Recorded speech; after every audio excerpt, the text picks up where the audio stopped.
10 years ago. The warehouse reeked of death and copper pennies. Reina pressed her back against the cold concrete wall, her small hands shaking as she gripped the silver cross her mother had given her. Through the gaps in the shipping containers, she could see them, dark shapes moving with inhuman grace through the shadows. Her brother Jake was supposed to meet her here. He'd promised to take her to see the new superhero movie after his work thing was done. But Jake never came out. The screaming had stopped an hour ago. Now there was only the sound of her own heartbeat and the soft whisper of expensive shoes on the warehouse floor. A man in a perfectly tailored black coat stepped into view, his pale hands stained crimson. Even at 13, Reina knew beautiful when she saw it, and this man was devastatingly beautiful. Dark hair, sharp cheekbones, and eyes like winter storms. Those eyes found her hiding spot. He moved toward her with the fluid grace of a predator, and her breath caught in her throat. This was how she was going to die. Just like Jake, just like all the others whose bodies lay scattered across the warehouse floor. The beautiful monster knelt in front of her hiding place, his head tilted like he was studying a curious painting. When he spoke, his voice was silk over steel. "Little hunter, you shouldn't be here." Reina's fingers tightened around her cross. "Where's my brother?" Something flickered across his perfect features. Regret, maybe, or pain. "I'm sorry." She launched herself at him with a wordless scream, silver cross aimed at his heart. He caught her wrist easily, his skin cold as marble. For a moment, they stared at each other, predator and prey, monster and child. Then he did something that would haunt her for the next 10 years. He let her go. "Run, and when you're old enough, strong enough, come find me." Reina stumbled backward, tears streaming down her face. "Why?" The beautiful monster smiled, and it was full of such sadness that it made her chest ache.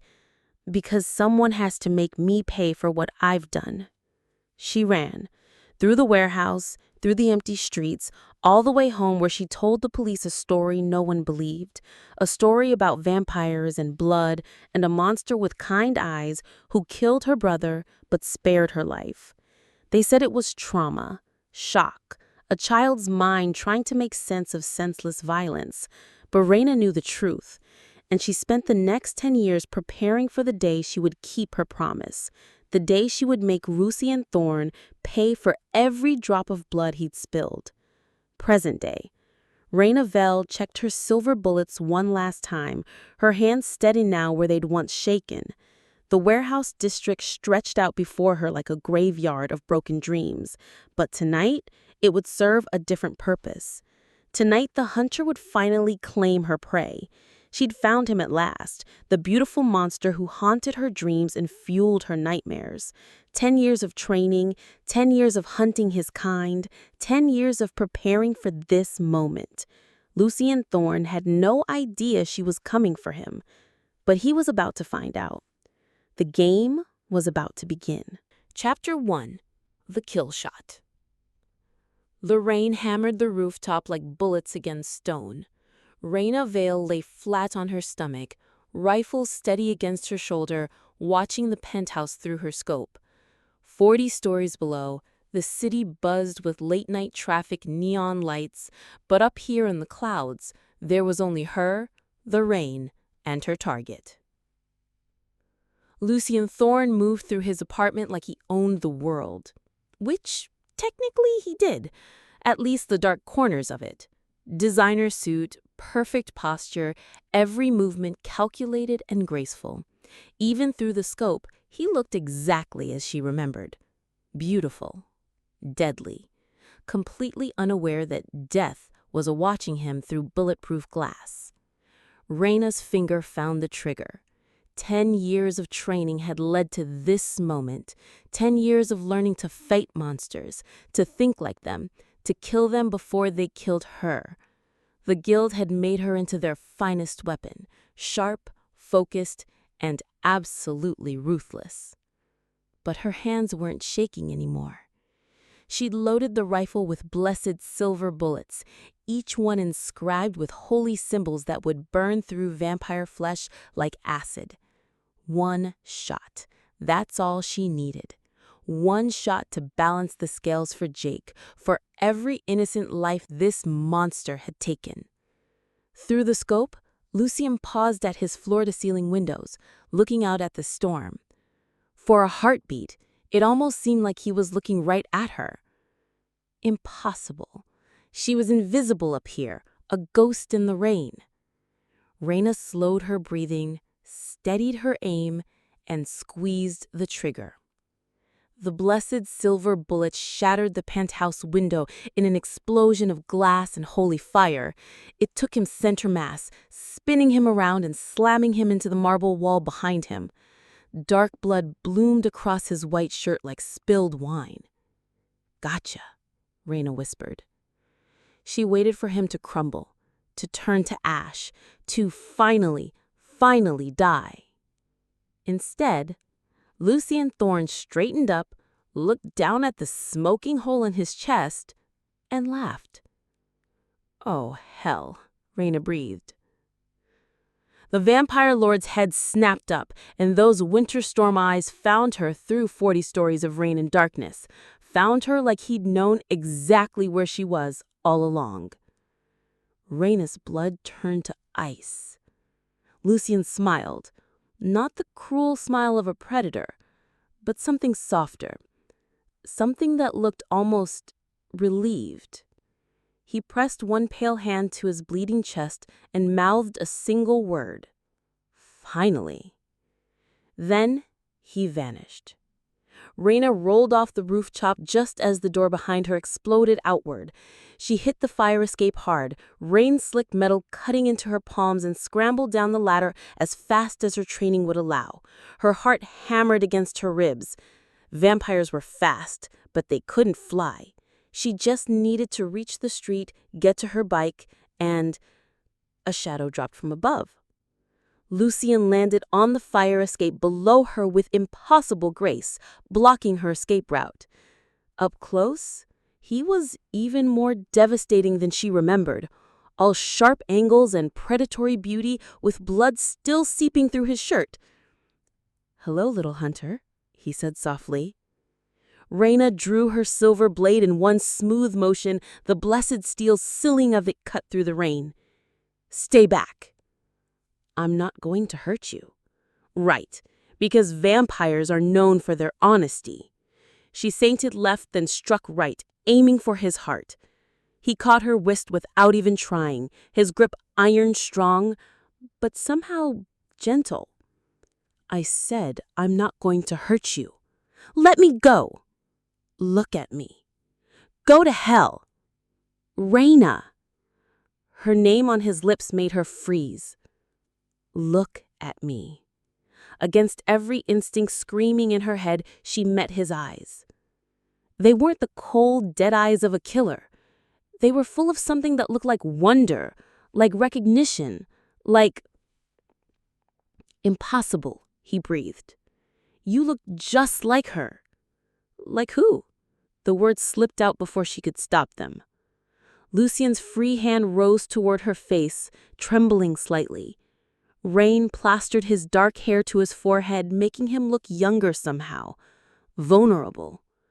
When he spoke, his voice was barely audible over the storm. "The woman I loved.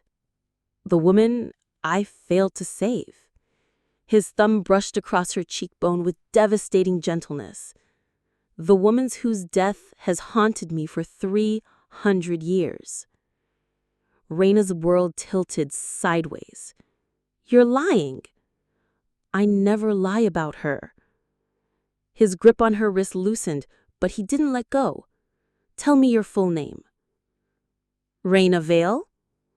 Something shattered in his expression. "Vale. Of course." He laughed, but it sounded like a sob. "Even your family name is the same." "What are you talking about?" Her name was Elena Vale. She lived in a time when people still believed in monsters. She had your eyes, your stubborn chin, The same way of holding a blade like it was an extension of her soul. Reina's silver knife trembled in her grip. That's impossible! Is it? He tilted his head, studying her. Tell me, little hunter, do you dream of a life that isn't yours? A castle made of black stone? A man who loved you so much it destroyed him? The blade slipped from Reina's suddenly numb fingers, clattering onto the fire escape. Because yes, she dreamed those dreams. Had been dreaming them since she was a child. Dreams of Gothic towers and flickering candlelight, of dancing in a ballroom that smelled like roses and danger, of dark eyes that looked at her like she was the only thing in the world worth saving. Dreams that felt more real than her waking life. No, she whispered. Lucien caught her falling knife with his free hand, offering it back to her hilt first. You came here to kill me. I should be dead right now. That bullet should have turned me to ash. He pressed the weapon back into her hand, his fingers closing over hers. So why am I still breathing? I don't know. I do. His thumb stroked across her knuckles. Because I can't die while you exist. And you can't truly kill me while you remember. Remember what? The vampire lord who had haunted her nightmares for 10 years looked into her eyes with something that might have been hope. Blood still seeped from the wound in his chest where her blessed silver bullet had found its mark. But he didn't seem to care about dying. He only cared about her. You look just like her, he said, his voice breaking on the words. I can't kill you. Chapter 2. Bound by Blood. Darkness, silk sheets, the scent of roses, and something darker, something that made her blood sing in ways it shouldn't. Reina's eyes snapped open. She was in a bed that probably cost more than her apartment rent.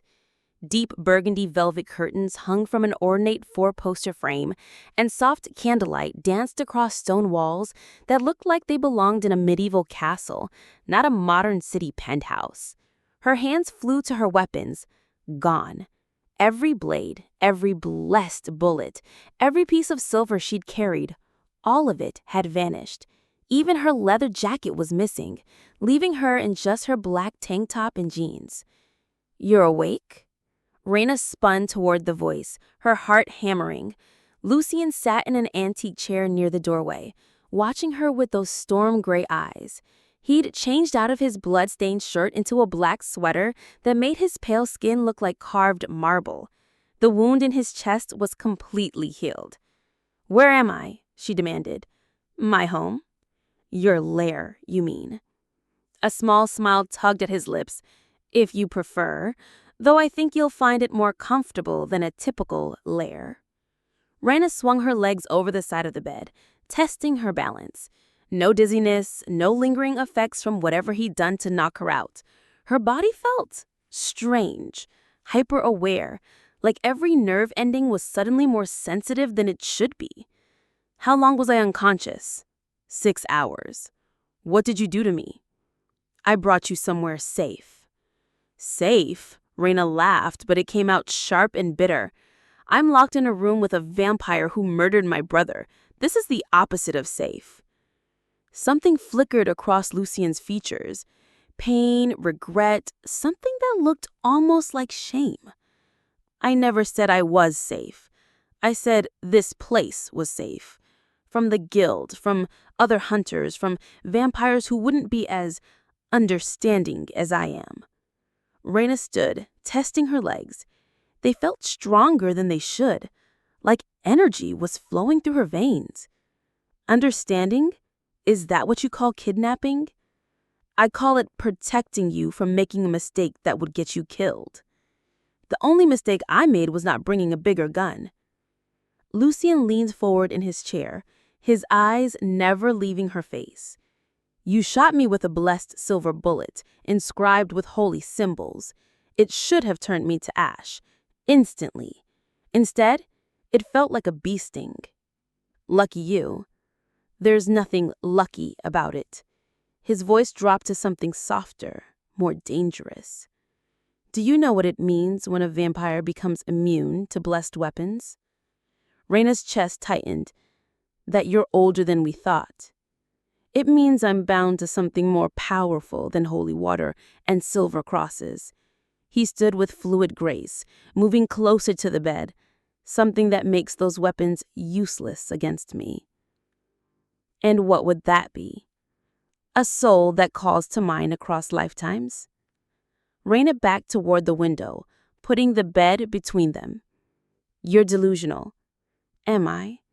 He reached into his pocket and pulled out a small leather journal, its pages yellow with age. Elena Vale kept a diary. Would you like to know what she wrote the night before she died? No.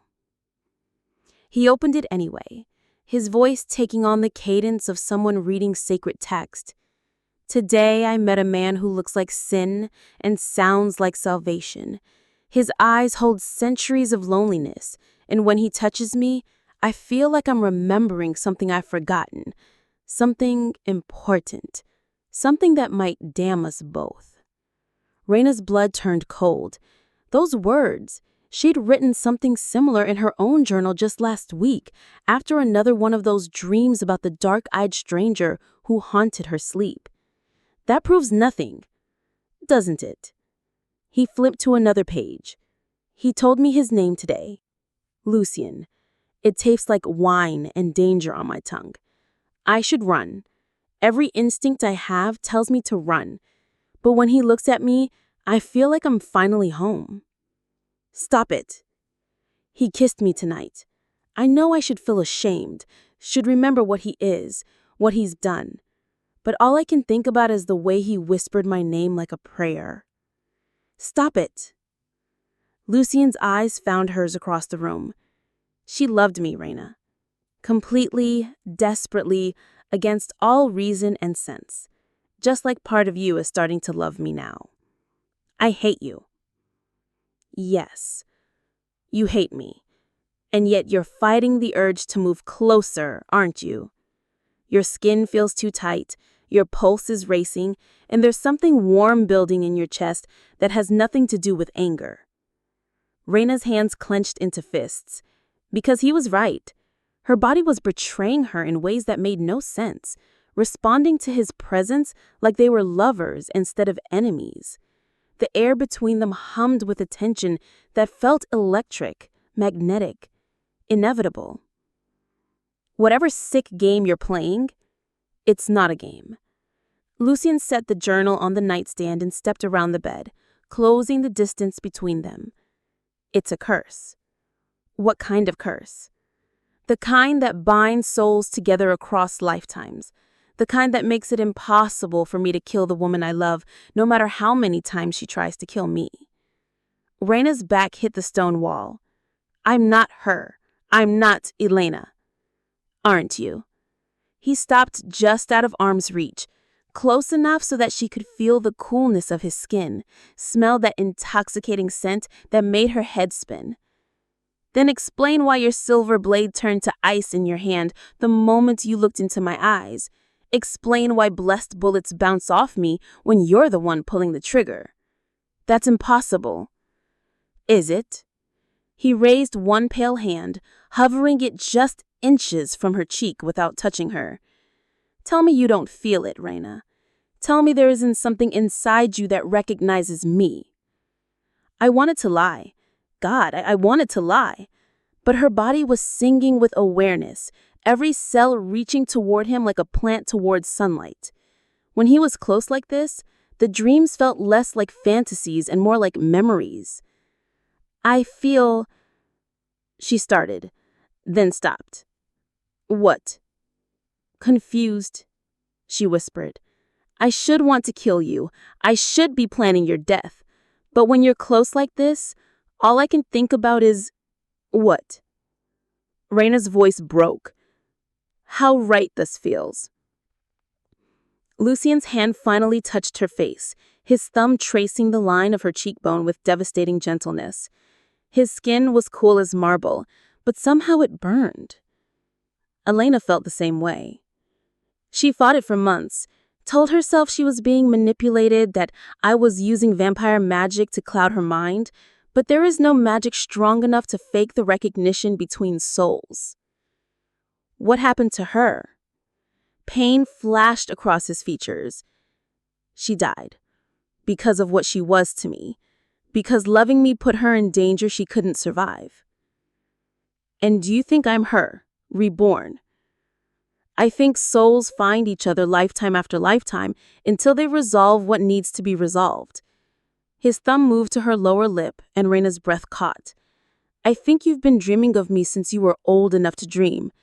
I think part of you has been waiting for this moment just as long as I have. Reina closed her eyes, fighting against the pull she felt toward him. This is insane. Yes. You're a monster. Yes. You killed my brother. Lucien's hand stilled against her face. Yes. She opened her eyes, meeting his gaze directly. Then why can't I make myself care? Because your soul knows mine. Because some bonds are stronger than reason, stronger than right and wrong, stronger than everything that should matter. His voice dropped to something softer. Because you loved me once, and love like that doesn't die. It just waits. Reina's hands came up to rest against his chest, right where she'd shot him. She could feel his heart beating. Vampires had hearts then, who knew? I don't want to love you. I know. I want to hate you for what you took from me. I know that too. So what happens now? Lucien leaned down until his forehead rested against hers, their breath mingling in the space between them. Now we figure out how to break a curse that's held us both prisoner for 300 years. And if we can't? His arms came around her and pulled her against him with infinite care, like she was something precious he thought he'd lost forever. I should run. Yes, you should. I should grab a weapon and try to kill you again. Probably.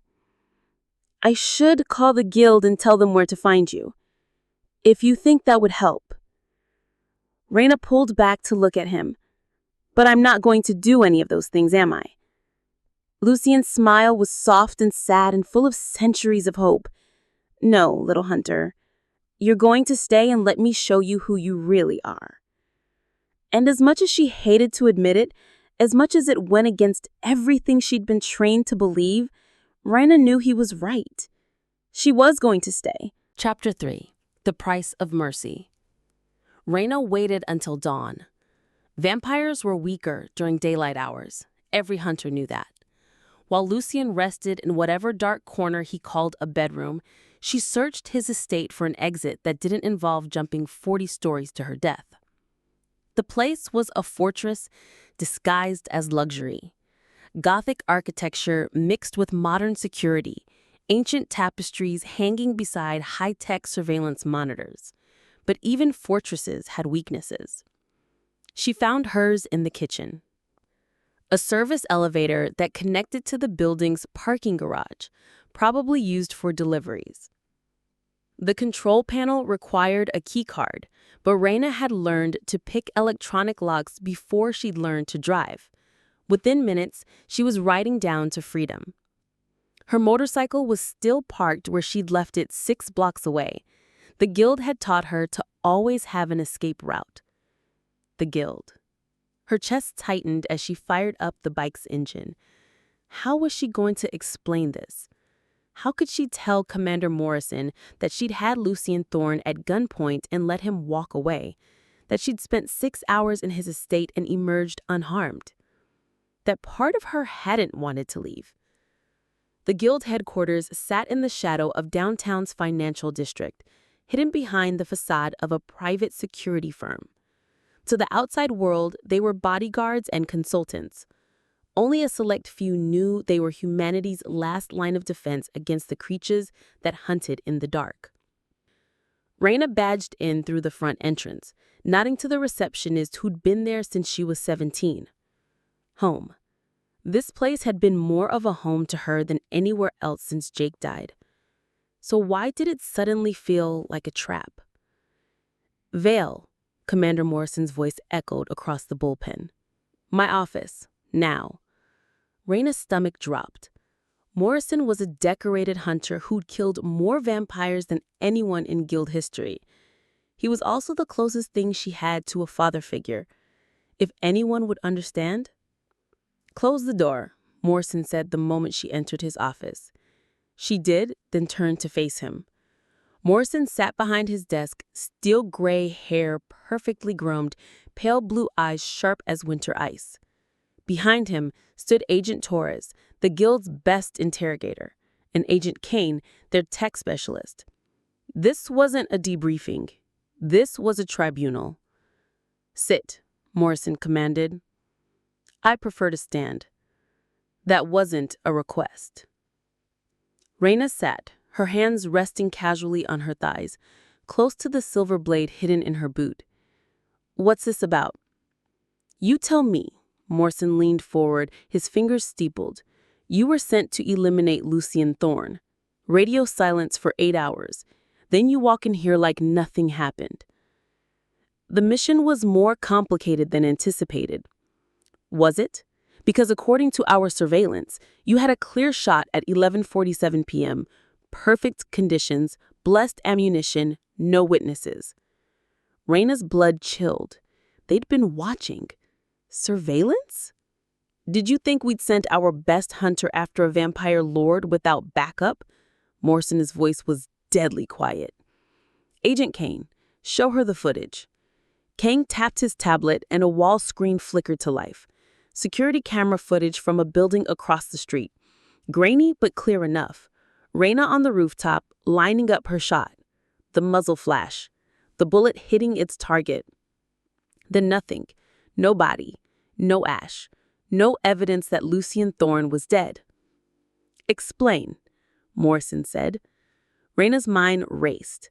How much did they know? How much could she tell them without sounding insane? He survived the shot. Impossible. Blessed silver bullets don't fail. This one did. Why? I don't know. Torres made a note on her tablet. According to the footage, you remained on the rooftop for another 7 minutes after taking the shot. What were you doing? Confirming the kill. And then? I left. No, Kane said, highlighting something on his screen. Thermal imaging shows you descended to the fire escape. You engaged with someone for approximately 12 minutes before both heat signatures vanished. They knew. God help me, they knew everything. Who were you talking to, Vale? Morrison's voice had gone arctic. Reina met his eye steadily. Lucien Thorne. Silence fell over the room like a blade. Torres and Kane exchanged glances. Morrison's face went stone cold. You had contact with the target. Extended contact. And you're still alive. Yes. Vampires don't leave witnesses. Apparently, this one does. Why? The question hung in the air like a loaded gun. Reina could feel 3 pairs of eyes dissecting her, looking for any sign of contamination, of compromise, of the thing they feared most. I don't know, she lied. Morrison stood, his hand moving to the silver-plated pistol at his hip. Stand up. Commander, stand up. Remove your jacket. Roll up your sleeves. Reina's heart hammered against her ribs. They were checking for bite marks, for any sign that she'd been turned. You think he bit me? I think you spent 12 minutes alone with the vampire lord and walked away unharmed. That doesn't happen unless he got something he wanted. Slowly, Reina removed her leather jacket and rolled up her sleeves. Her arms were clean. No puncture wounds, no bruising, no evidence of feeding. Morrison circled her like a predator, examining every inch of exposed skin. Neck, he ordered.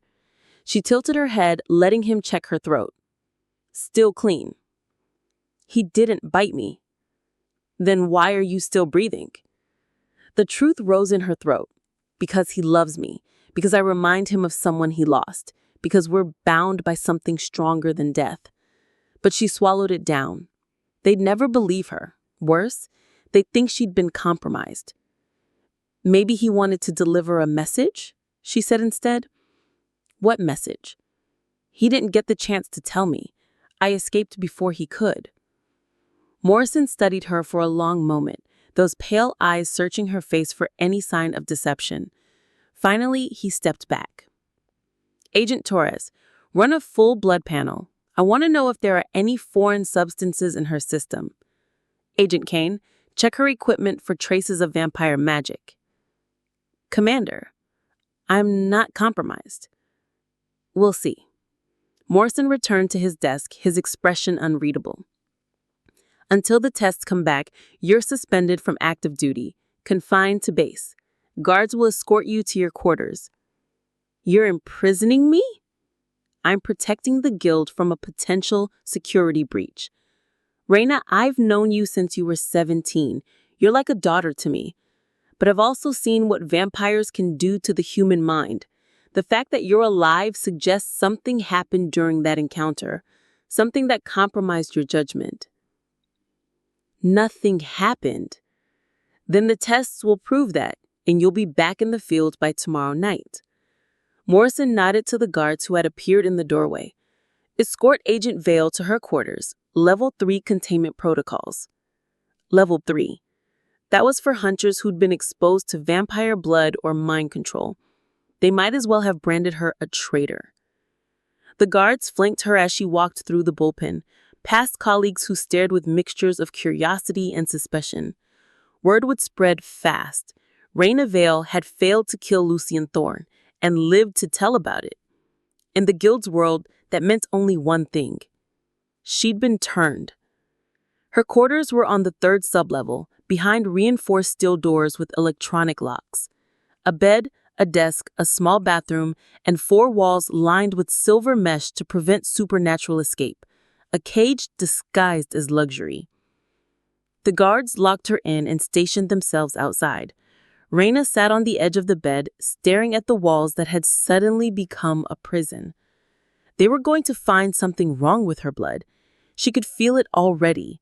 Whatever had changed when Lucien touched her, whatever bond had formed between them, the tests would confirm Morrison's suspicions, and then... Guild protocol was clear. Hunters who had been compromised were terminated immediately. Reina closed her eyes, trying to think of a way out. But level 3 containment was designed to hold vampires. She wasn't going anywhere. Hours passed. Meals arrived through a slot in the door. Blessed water to drink, silver-dusted food to test her reaction to holy metals. Everything came back normal, but Reina could feel something building in her chest, a warmth that had nothing to do with the room's temperature. It felt like a countdown. At sunset, Morrison returned with Torres and a full medical team.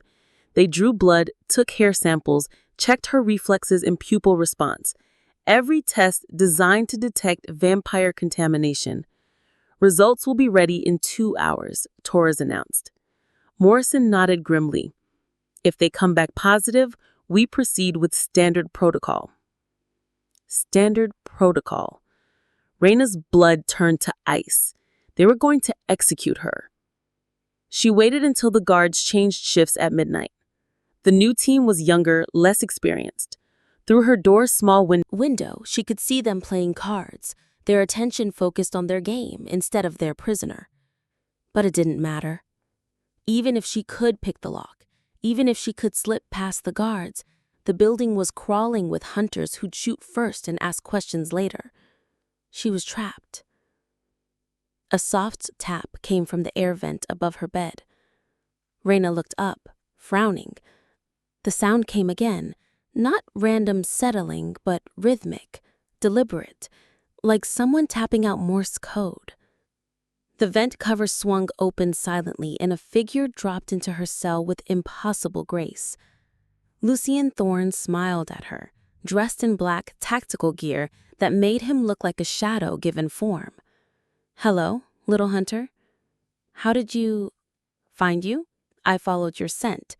He moved to the door, pressing his ear against the steel. "Get compromised? Your blood calls to mine. I felt your distress from across the city. You have to leave. If they find you here, they'll try to kill me. Yes, I'm aware. Lucien turned back to her, his expression serious. They're going to execute you, aren't they? Reina's throat tightened. How did you know? Because I've seen this before. Your people don't forgive failure, especially when it involves vampires. He crossed to her in 2 quick strides, his hands framing her face. Come with me. I can't. You can. These are my people, my family. Your family is about to murder you. Reina wanted to deny it, but she couldn't. Morrison had already made his decision. The test results were just a formality. Where would we go? She whispered. Somewhere safe. Somewhere we can figure out what's happening between us without anyone trying to kill you for it. And if I say no? Lucien's smile was soft and sad. Then I'll stay here with you. If you die tonight, little hunter, you won't die alone. The warmth in her chest flared, and suddenly Reina could barely breathe, because she believed him. This vampire lord, this monster who'd killed her brother, would die beside her rather than let her face execution alone. Footsteps echoed in the hallway. Multiple sets, moving with purpose. They're coming, Lucien said. Decide, now. Reina looked toward the door where the sound of her approaching executioners grew louder. Then she looked at Lucien, who watched her with those storm-gray eyes full of centuries of patience. No choice. There was no choice at all. Get us out of here. Lucien's smile was brilliant. He moved to the wall and pressed his palm against what looked like solid concrete. It crumbled at his touch, revealing a hole that led to the exterior of the building. Vampire magic? Reina asked. Controlled demolition charges. I've been planning this rescue for the past 6 hours. They climbed through the hole as alarms began blaring throughout the guild headquarters. Lucien caught her hand as they emerged into the alley behind the building, pulling her toward a sleek black motorcycle that waited in the shadows. Can you ride? Better than you can. We'll see about that. They mounted the bike, Reina's arms wrapping around him as he kicked the engine to life. The sound of pursuit echoed from the building behind them, shouts, gunfire, the screech of tires on concrete. Lucien gunned the engine, and they shot into the night like a bullet from a blessed gun. They were 3 blocks away when the pain hit. It started as a burning in Reina's chest, right over her heart. She gasped, her grip on Lucien tightening as fire spread through her ribs. What's wrong? He called over the engine noise. Something's... The pain flared again, sharper this time. Something's wrong. Lucien pulled into an empty parking garage, killing the engine. In the sudden silence, Reina's harsh breathing sounded unnaturally loud. Where does it hurt? She pressed her hand to her chest, right over her heart. The warmth she'd been feeling all day had turned to liquid fire, burning through her veins like acid. Here, right over. Her words trailed off as understanding dawned.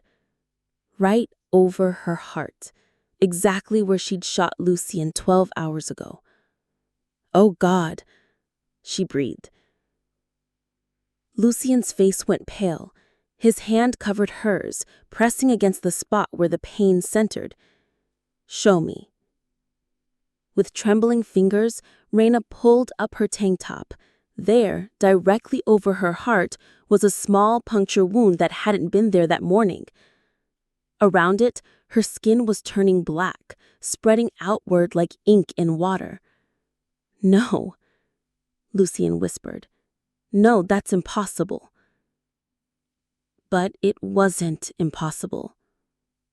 As Reina stared down at the wound that perfectly matched the one she'd given him, she finally understood what had happened on that fire escape. When Lucien had refused to die from her blessed bullet, when the silver had bounced off of him like ordinary metal, it hadn't simply vanished. It had found a new target. The holy bullet she'd shot him with, the one that should have turned him to ash, was now lodged in her chest, and it was killing her. Chapter 4. What Lurks Beneath. The pain was getting worse. By the time they reached the warehouse district, Reina could barely stay upright on the motorcycle.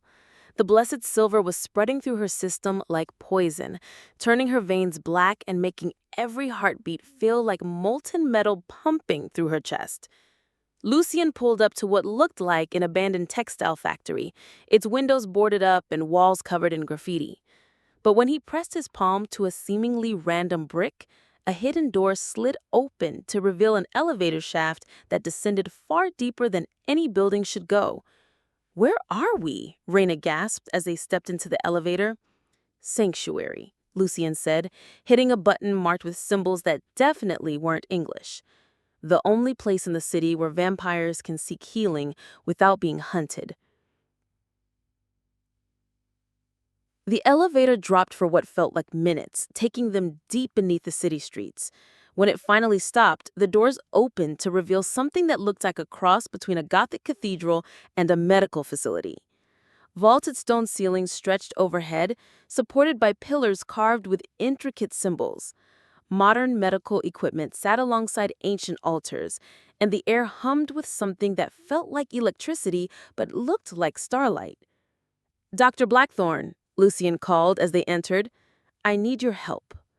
A woman emerged from the shadows, and Reina's breath caught. She was beautiful in the way that vampires were beautiful. Sharp features, pale skin, dark hair that seemed to move with a life of its own. But her eyes held centuries of wisdom and something that looked like genuine kindness. "Lucien," the woman's voice carried a slight accent that might have been European. "It's been a long time." Her gaze shifted to Reina, and her expression changed. "Oh dear, what have you done?" "It's not what I've done," Lucien said grimly. "It's what she's done to herself." Dr. Blackthorne moved to Reina with inhuman speed, her hands hovering over the spreading wound without quite touching it. "Blessed silver, self-inflicted through bond transference." She looked up at Lucien with something that might have been amusement. "You shot her with this, didn't you?" "How did you—" "Because the bullet rejected your body and chose hers instead." "Fascinating." Dr. Blackthorne stepped back, pulling on surgical gloves that gleamed like they were made of liquid mercury. "Help her onto the table, Lucien. We need to work quickly." Reina found herself lying on what looked like an operating table made of black marble, staring up at a ceiling painted with constellations that seemed to move and shift when she wasn't looking directly at them. "Am I dying?" she asked as Dr. Blackthorne prepared instruments that looked like they belonged in both a surgical suite and a medieval torture chamber. "Yes," Dr. Blackthorne said matter-of-factly, as she prepared instruments that looked like they belonged in both a surgical suite and a medieval torture chamber. "Designed to kill vampires by disrupting the dark magic that keeps us alive. In humans, it simply burns through your life force until there's nothing left." "How long do I have?" "At this rate of spread, 6 hours, maybe 7 if you're strong." Reina's blood turned to ice. "Can you remove it?" "Not without killing you. The bullet has bonded with your heart tissue. Removing it would cause cardiac arrest." Dr. Blackthorne selected what looked like a scalpel made of crystalline material. "But there might be another way." "What kind of way?" Dr. Blackthorne glanced at Lucien, who stood at the head of the table like a dark guardian angel. "Tell me about your bond between you two." "What bond?" Reina started to sit up, but Lucien's gentle hand on her shoulder kept her down. "The one that's keeping you alive. Blessed silver should have killed you the moment it entered your bloodstream. The fact that you're still breathing means something is fighting the poison. Something supernatural." Lucien's jaw tightened. When I refused to kill her, when I couldn't kill her, it created a connection. What kind of connection? The kind that binds souls across lifetimes. Dr. Blackthorne paused in her preparations. A reincarnation bond. I thought those were myths. So did I, Lucien said quietly, until I looked into her eyes and saw Elena staring back at me. Elena? Dr. Blackthorne's expression sharpened. The woman who died 300 years ago? The one who... She stopped abruptly, her gaze flicking between Lucien and Reina. What who? Reina demanded. Silence stretched between the vampires, heavy with unspoken knowledge. Finally, Dr. Blackthorne spoke. The woman who was supposed to break your curse, she said to Lucien. What curse? Reina struggled to sit up despite the fire in her chest. What are you talking about? Lucien closed his eyes, looking like a man facing execution. There are things about my past, about what I am, that I haven't told you. What things? I'm not just a vampire, Reina. I'm the first vampire, the original, the one all others were made from. Dr. Blackthorne nodded grimly. He's what we call the firstborn, patient zero of vampirism. Reina's world tilted sideways. That's impossible. Is it? Dr. Blackthorne began cleaning the wound on Reina's chest with something that burned like liquid fire. How old do you think vampires are as a species? We didn't just appear fully formed. Someone had to be first. How? Reina gasped as the cleaning solution ate away at the spreading blackness. I was cursed, Lucien said simply, 800 years ago, by a witch whose family I'd wronged. She wanted to punish me for my cruelty, my indifference to human suffering. So she made you a vampire? She made me into something that would hunger for human blood, but retain enough humanity to feel guilt for every drop I spilled. Every person I killed, every life I destroyed, I would remember it all with perfect clarity. Lucien's hands clenched into fist. And I would pass that curse to others through my bite, creating an army of monsters who would serve as a constant reminder of my sins. Dr. Blackthorne worked as she listened, using instruments that seemed to draw the poison from Reina's veins. But that wasn't the worst part of the curse, was it? No, Lucien's voice dropped to a whisper. The worst part was that I would never find peace. I would never be allowed to love or be loved without consequences. Anyone who truly cared for me would be destroyed by that connection. Reina's blood tightened, and not just from the silver poisoning. Elena? Lucien closed his eyes, and looking like a man facing execution. Elena was the first person to see past the monster to whatever was left of the man underneath. She loved me despite knowing what I was, what I'd done. And that love nearly broke the curse. Nearly? The witch who cursed me had built in a failsafe. If anyone ever loved me enough to break the curse, they would die before it could be completed. Elena. His voice broke. Elena died the night before our wedding, the night before her love could have freed me. Dr. Blackthorne paused in her work. But the curse wasn't entirely successful, was it? Some of its power was broken when Elena died loving you. What do you mean? I mean the fact that Reina exists at all, that her soul found its way back to you suggests the curse is weakening, cracking, looking for a way to complete what Elena started. Reina struggled to process this information through the haze of pain and silver poisoning. So, what you're telling me is that I'm the reincarnation of Lucien's dead fiancé, and I'm supposed to break a curse that's kept him trapped for 800 years? That's exactly what I'm telling you. And if I don't? Dr. Blackthorne and Lucien exchanged another loaded look. If you don't, Dr. Blackthorne said carefully, the curse will kill you to prevent you from freeing him, just like it killed Elena. And the blessed silver in my chest? Is just the curse's first attempt. It will find other ways if this fails. Reina laughed, but it came out bitter and sharp. So I'm damned if I do, damned if I don't.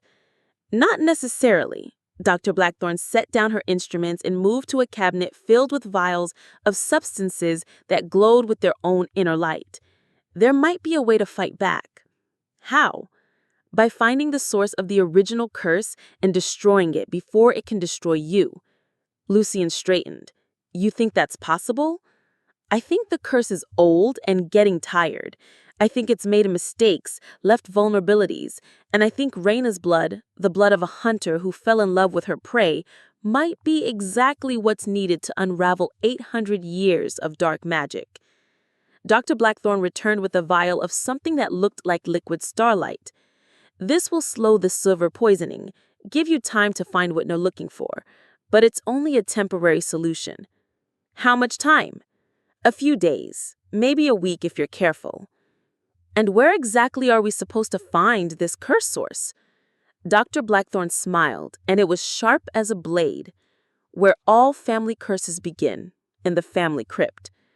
She injected the starlight solution into Reina's arm, and immediately the burning in her chest began to subside. The black veins faded from angry poison to faint shadows under her skin. There, Dr. Blackthorne said with satisfaction, that should hold you. Reina sat up carefully, testing her strength. She felt better, not good, but better, like she was running on borrowed time instead of racing toward death. Thank you, she said. Don't thank me yet. What you're about to attempt has never been done before. Curses like this are designed to be unbreakable. But nothing is truly eternal. Everything has a weakness, even 800-year-old magic. Dr. Blackthorne began cleaning her instruments. Find the source, understand what originally powered the curse, and you might find a way to turn that power against itself. Lucien helped Reina down from the table, his hands gentle and careful. The Thorne family crypt is in the countryside, about 2 hours from here. We can be there by dawn. And then we dig up my family's darkest secrets and pray they don't kill us both. Reina looked down at her hands, which still showed faint traces of the silver poisoning. In the space of 24 hours, she'd gone from hunter to hunted, from predator to prey, from hating Lucien Thorne to being bound to him by forces she didn't understand. One question, she said. What? If Elena loved me enough to almost break the curse, if our souls are connected across lifetimes, why did I spend 10 years trying to kill you? Lucien's smile was soft and infinitely sad. Because love and hate are closer than most people think. Because the curse twisted your memories, made you forget everything except the pain of losing your brother. Because some part of you has always known that I'm the reason everyone you love dies. And now we find out if love really is stronger than the magic that's kept us apart for 3 centuries. Reina nodded, though her chest still ached with more than just silver poisoning. They were about to go digging through the past, uncovering secrets that were buried for good reason. She had the distinct feeling that some truths were better left dead, but as she looked into Lucien's storm-gray eyes, she knew there was no turning back. They were bound now, for better or worse, in sickness and in health, until death or curses did them part. Time to find out which one would win. Chapter 5. The Dead Remember. The Thorne family crypt sat on a hill that shouldn't have existed. Reina stared up at the Gothic monstrosity through the pre-dawn darkness, her breath misting an air that was 20 degrees colder than it should have been in late September. Ancient stone gargoyles perched on the corners of the mausoleum, their eyes seeming to track movement in the shadows below. "Your family has a flair for the dramatic," she said. Lucien stood beside her, hands shoved deep in his coat pockets. 800 years of vampires will do that. We don't go quietly into the night. The crypt was older than the city around it, surrounded by iron gates that had turned to rust and decay. Beyond the fence, newer graves stretched in neat rows, the modern cemetery that had grown up around the original plot like a city around an ancient fortress. "How has no one discovered this place?" Reina asked as they approached the gates. "They have. Urban explorers, ghost hunters, curious locals. Lucien's smile was grim. They just don't remember it afterward. Memory magic? Built into the stones themselves, anyone who doesn't belong here finds themselves suddenly wanting to be somewhere else. He pressed his palm to the rusted lock and it crumbled at his touch. The dead guard their secrets jealously. They walked up the winding path between headstones that bore names like Thorne, Darkmoor, and Ravencrest, family names that went back centuries, marking the graves of vampires who'd chosen to rest in consecrated ground despite the contradiction. Does it hurt, being on holy ground? It burns, but some pain is worth enduring for the right reasons.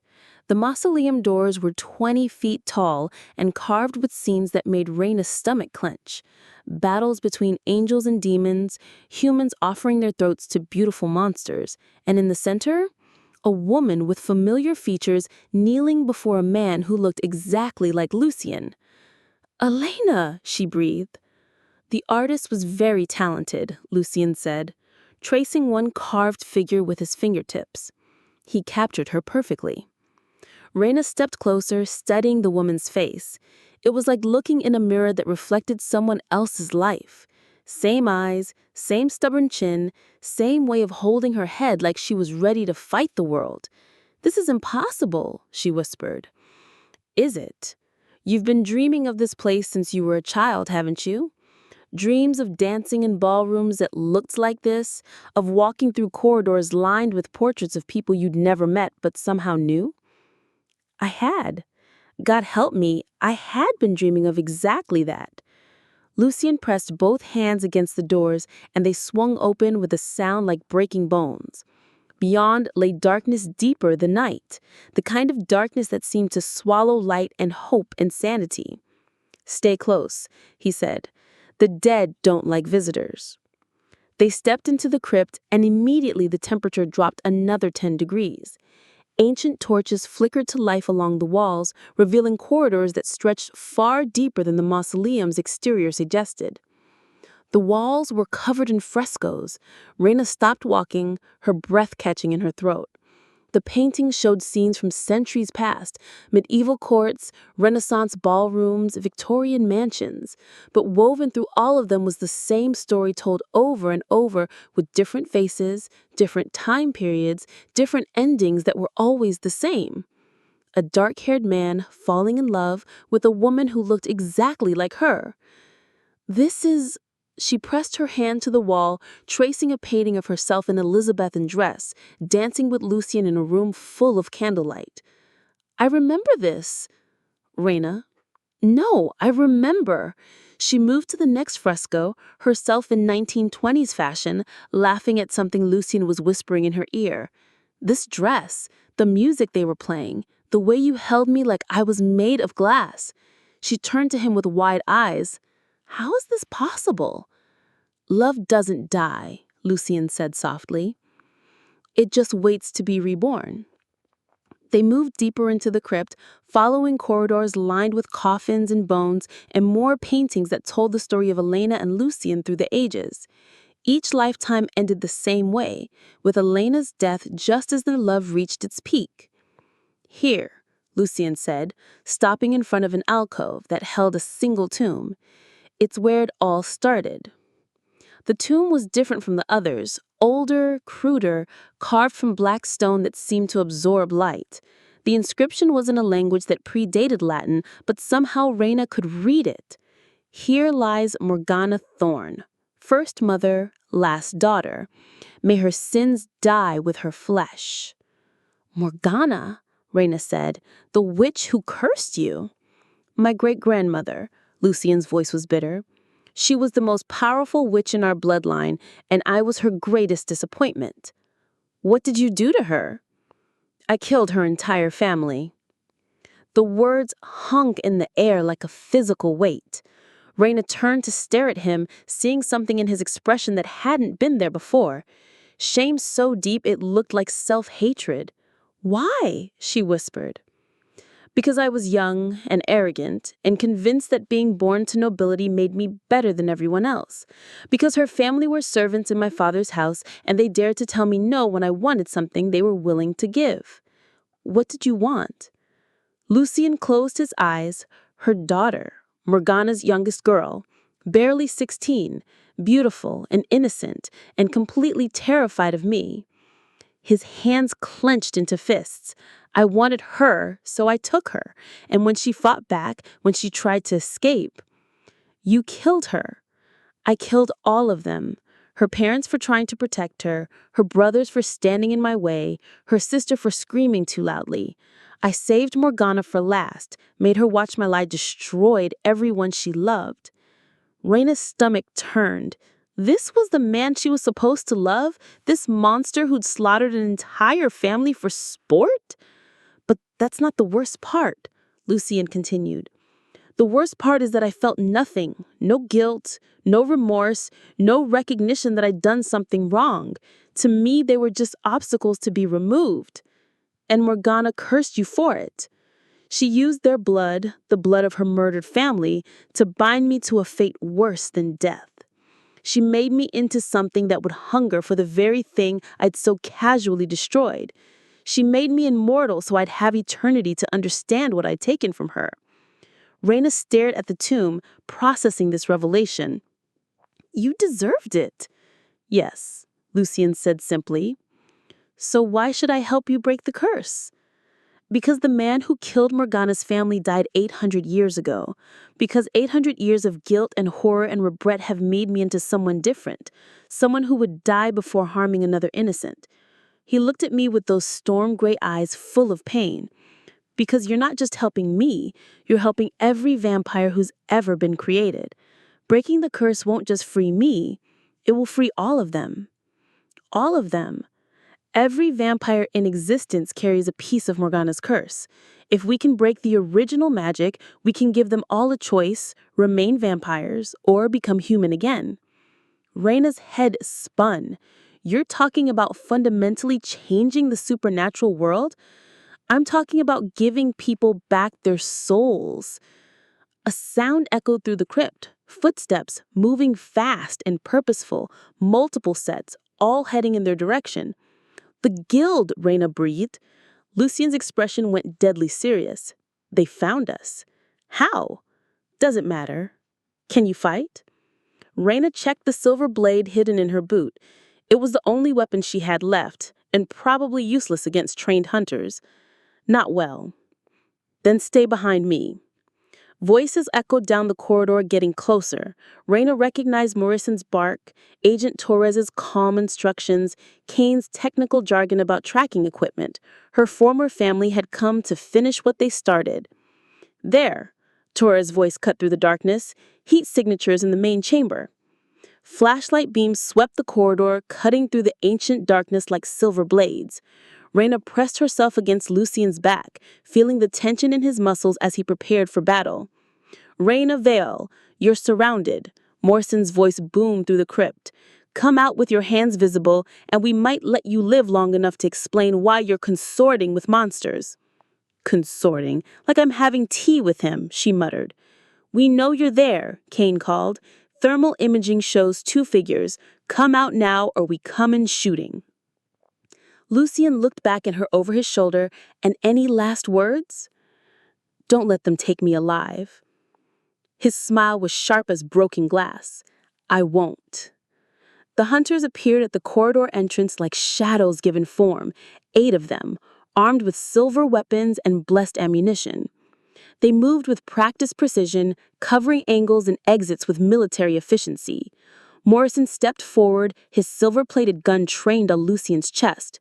Step away from the girl vampire. No, Lucien said calmly. This doesn't have to end in bloodshed. Yes, it does. Torres raised her rifle. You're outnumbered 8-1. I know. Kane activated something that looked like a silver net launcher. Surrender now and we'll make it quick. No. Morrison's finger tightened on the trigger. Last chance, monster. Lucien looked back at Reina one more time, and she saw something in his eyes that made her blood run cold. Not fear, not resignation, but something that looked almost like relief. Thank you, he said softly. For what? For giving me a reason to remember what I really am. Then Lucien Thorne, vampire lord and monster of legends, threw back his head and screamed. The sound that came out of his throat wasn't human. It wasn't even animal. It was something that belonged in the deepest circles of hell, a roar that shook dust from the ancient stones and made the torches flicker like candle flames in a hurricane. His body began to change. Bones cracked and stretched. Muscles expanded. His pale skin turned gray as ash, then black as midnight. His fingernails became claws that could tear through steel, and his canine teeth extended into fangs that gleamed like ivory daggers. But it was his eyes that made Reina's heart stop. They went from storm gray to blood red to something darker than the space between stars. Ancient eyes, hungry eyes, the eyes of something that had walked the earth for 800 years and remembered every drop of blood it had spilled. This wasn't the beautiful, tortured vampire lord who'd kidnapped her from the rooftop. This was the firstborn, the original monster, the thing that nightmares were made of. Jesus Christ, Morrison breathed. Lucien, or the thing Lucien had become, smiled, revealing a mouthful of teeth that belonged on a shark. "Wrong deity," he said in a voice like grinding stone. Then he moved. What happened next wasn't a fight. It was a massacre. The creature that had been Lucien moved through the hunters like death itself, faster than human eyes could follow. Silver bullets bounced off his hide like raindrops. Blessed weapons turned to ice in their wielders' hands. The net came fired wrapped around him for exactly 2 seconds before being shredded by claws that could tear through reality itself. Morrison managed to get off 3 shots before Lucien reached him. The bullets hit center mass and simply vanished, absorbed into that midnight black skin like stones thrown into a bottomless lake. "Impossible," Morrison gasped as inhuman hands lifted him off the ground. "Nothing is impossible," Lucien said gently. "Some things are just improbable." He threw Morrison across the chamber like a child discarding a broken toy. The commander hit the far wall with a sound like breaking bones and didn't get up. Taurus tried to run. She made it exactly 12 feet before Lucien appeared in front of her, moving faster than thought. His hand closed around her throat with terrible gentleness. "Sleep," he whispered, and Taurus crumpled like a marionette with cut strings. Cain was screaming something about silver toxin and holy water, spraying blessed chemicals from containers that looked like military flamethrowers. The holy water struck Lucien's transformed body and evaporated on contact, turning to steam that smelled like sulfur and burning roses. "Interesting," Lucien said, studying the scorch marks on his arms where the holy water had touched him. "I'd forgotten it could do that." Cain dropped his weapon and ran. In less than 2 minutes, 8 of the guild's finest hunters had been reduced to unconscious bodies and fleeing cowards. Lucien stood in the center of the carnage, breathing hard, his monstrous form slowly beginning to shrink back towards something more recognizably human. But his eyes were still those ancient, hungry things that belonged in hell. He turned toward Reina and she saw herself reflected in those blood-red depths. Saw herself small and fragile and completely at the mercy of a creature that could tear her apart without thinking. "Reina," he said, and his voice was still that grinding stone growl that belonged to nightmares. She pressed herself against Morgana's tomb, her silver blade held in shaken hands. "Stay back. I'm not going to hurt you. You're not Lucien anymore. I'm exactly what I've always been. You've just never seen me without my mask. This is what you really are. Yes, this is what Elena fell in love with." "No." Lucien's eyes faded from blood red back to storm gray, and suddenly he looked like himself again. Beautiful, dangerous, but recognizably the man who held her on the fire escape. "Elena fell in love with what I could become, what I'm still trying to become." Reina stared at him, her mind struggling to process what she'd just witnessed. You're not just a vampire lord. No. You're not just the firstborn. No. You're something else entirely, aren't you? Lucien's smile was sad and ancient and full of 800 years of self-hatred. I'm the thing that monsters check their closets for. He held his hand out to her, palm up, an invitation rather than a demand. But I'm also the man who loves you more than his own salvation. The question is, which one matters to you more? Reina looked at his outstretched hand, then at the unconscious hunter scattered around the chamber, then back at those storm-great eyes that held depths she was only beginning to understand. She realized she was about to be stabbed, not by a hunter's blade, but by the truth that had been growing in her chest since the moment she'd looked into his eyes on the fire escape. She was falling in love with a monster, and she no longer cared what that made her. Chapter 6. After the Unmasking. Reina's hand was still shaking as she stared at Lucien's outstretched arm. Around them, the guild hunters lay unconscious among ancient bones and crumbling stone. Morrison's breathing was shallow but steady. Torres had a pulse. They were alive, which was more mercy than they'd shown her. But the man, the thing, standing before her had just torn through 8 trained killers like they were made of paper. And now he was asking her to trust him. "I know what you're thinking," Lucien said softly. "Do you?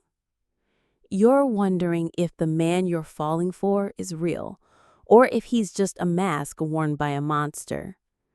Reina's silver blade trembled in her grip. And both.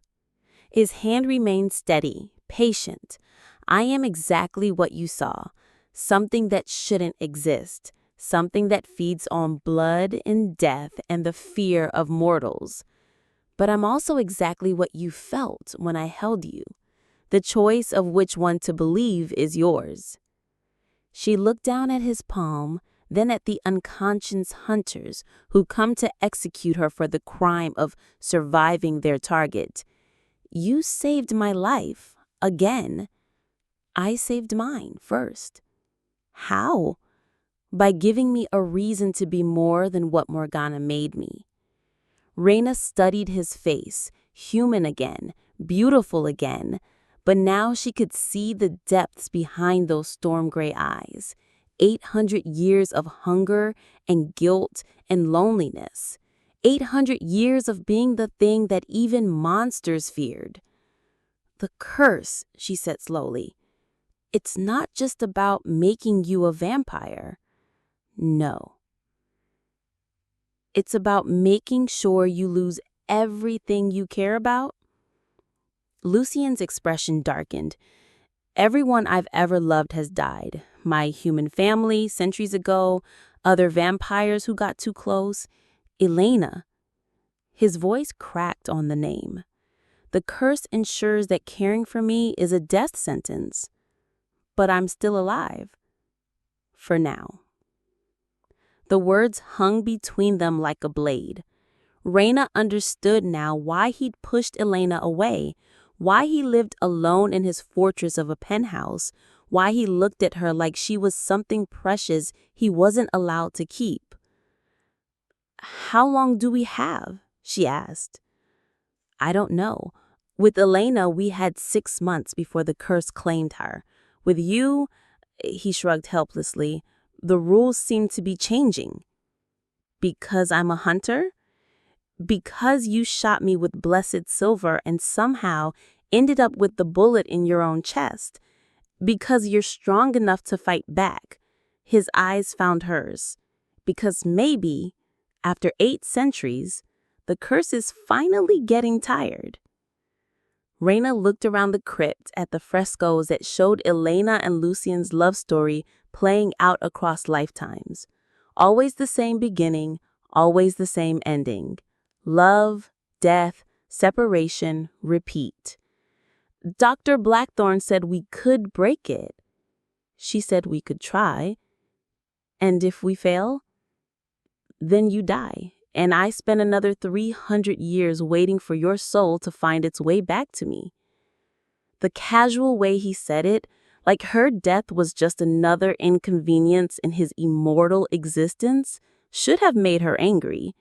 Instead, it broke her heart because she could see the pain behind the words, the way he was already bracing himself to lose her. "That's not happening," she said firmly. "Reina, no, I'm not Elena. I'm not some fragile flower who's going to let a centuries-old curse dictate my life. The curse doesn't care how strong you are. Then we'll make it care." She reached out and took his hand, feeling the shock of contact like electricity through her veins. "You said Dr. Blackthorne mentioned finding the source. Morgana's the one who crushed you. Maybe her tomb holds the key to breaking it." Lucien's hands closed around hers, and for a moment he looked almost hopeful. "You want to keep going? I want to end this, for both of us. But I need to know something first." "What?" "When you change, when you become that thing, do you remember it afterwards?" "Every detail." "Do you want to hurt me when you're like that?" Lucien was quiet for a long moment, his thumb tracing circles on her knuckles.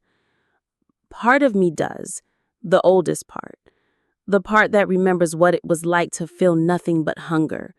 He met her eyes. "But a stronger part wants to protect you. Even when I'm lost to the monster, you're still the most important thing in my world." "Then we work with that." Reina turned toward Morgana's tomb, studying the ancient carvings. "Show me what we're looking for." Lucien moved to stand beside her, his free hand tracing the symbols carved into the black stone. Morgana was a blood witch. Her magic was tied to family, to lineage, to the connections between people. So breaking the curse would require blood magic of our own, but not just any blood. It would have to be freely given, willingly offered. His expression grew troubled. "Elena tried that.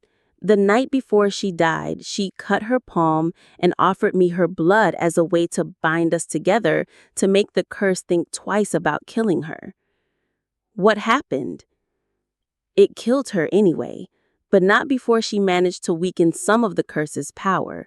That's why you exist, why your soul found its way back to me. Elena's sacrifice cracked the curse just enough to let you through." The glow spread across the surface of the tomb, revealing hidden symbols that hadn't been visible before. Words in that ancient language that somehow Reina could read. "The price of blood is blood.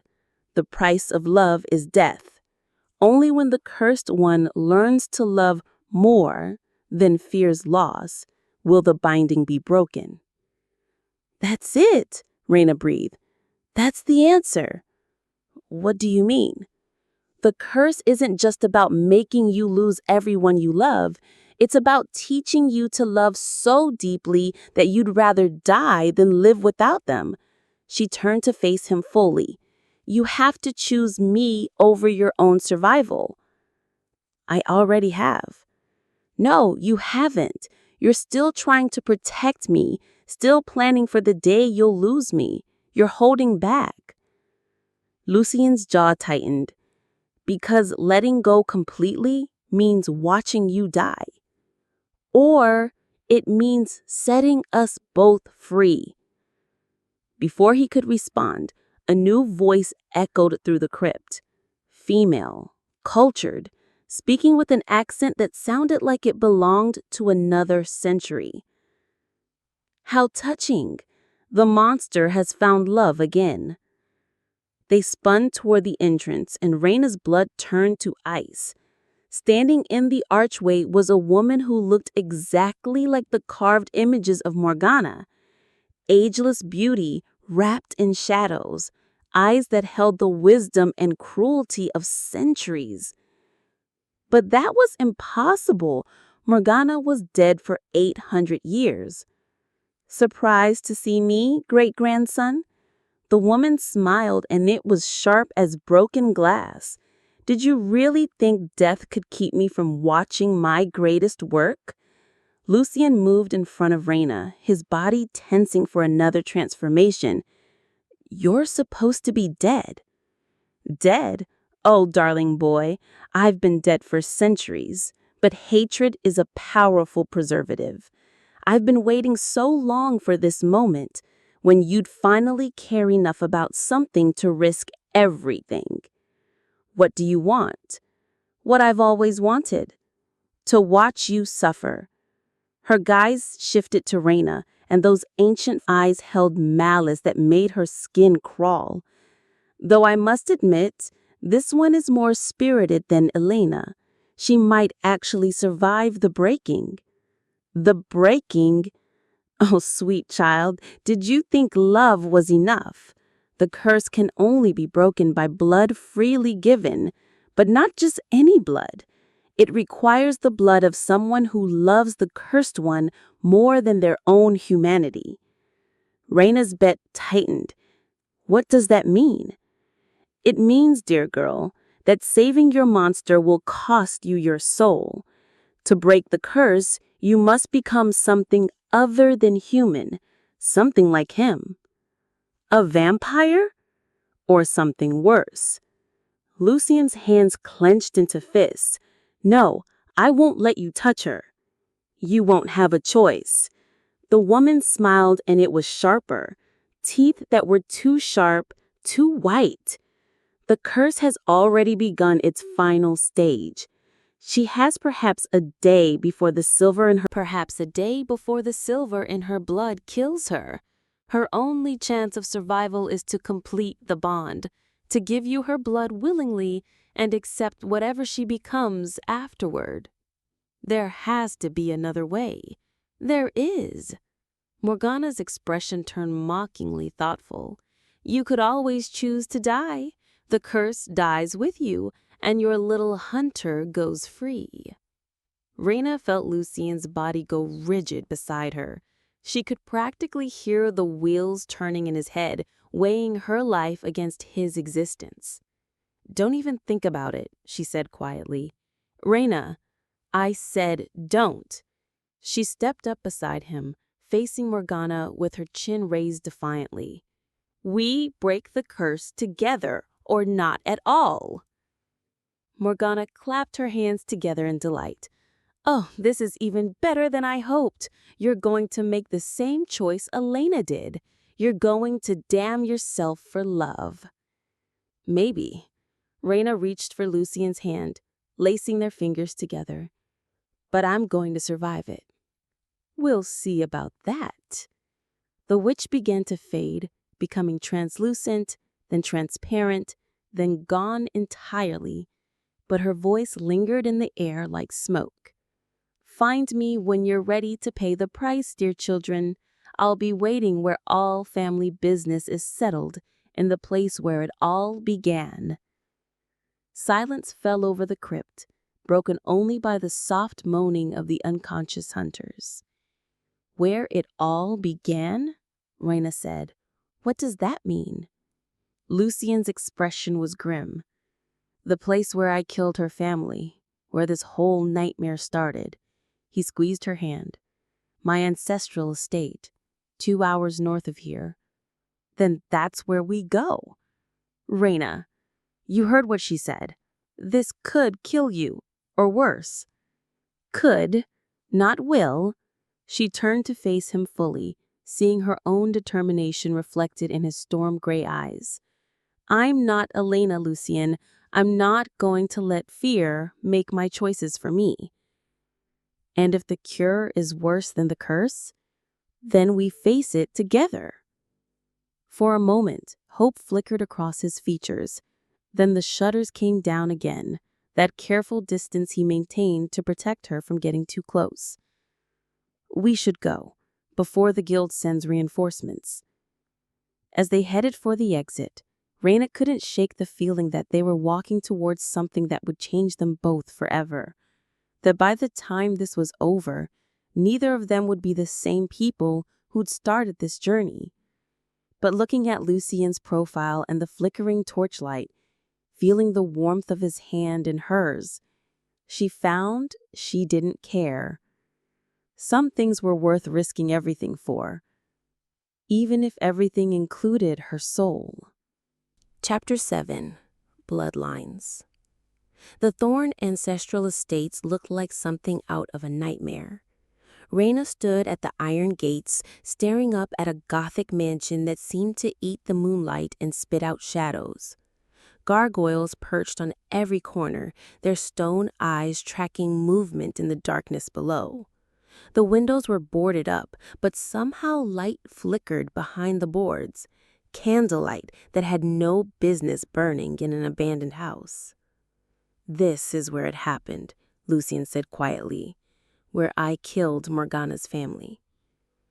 "How long has it been empty?" 800 years. No one will buy it.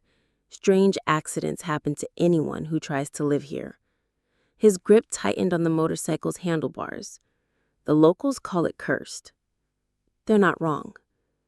They'd ridden through the night to get here, racing against time as the silver poisoning spread through Reina's system. Dr. Blackthorne's treatment was wearing off. She could feel it in the burning that had started in her chest again, the way her vision blurred at the edges. "We don't have to do this," Lucien said for the 100th time. "There might be another way." "Name one." "I could die, let the curse kill you so I go free." Reina shook her head. "Not happening.